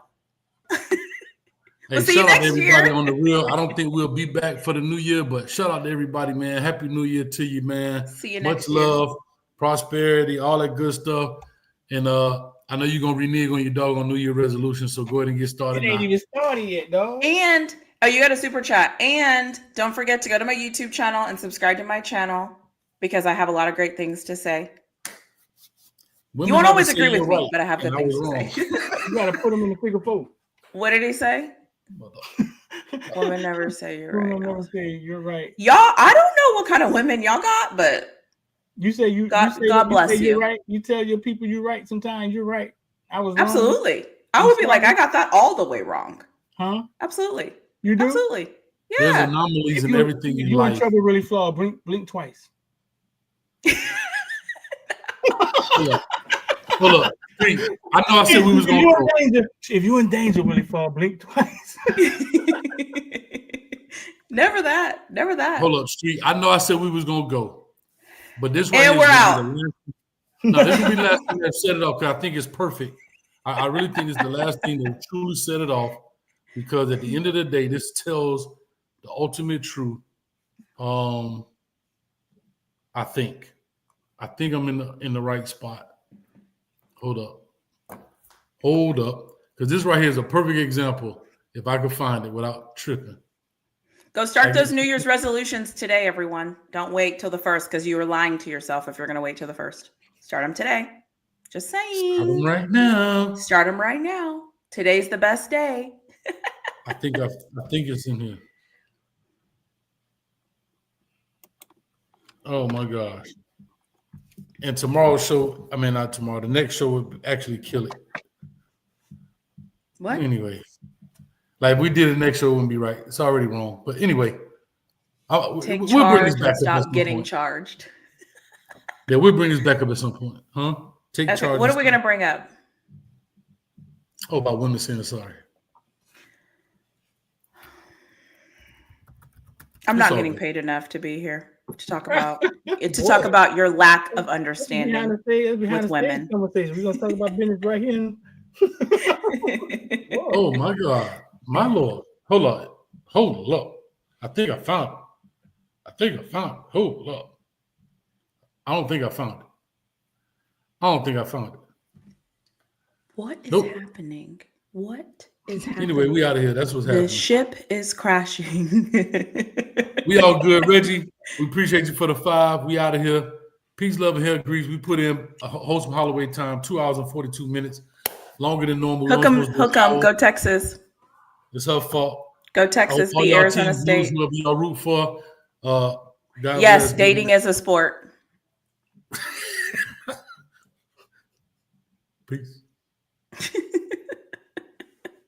King.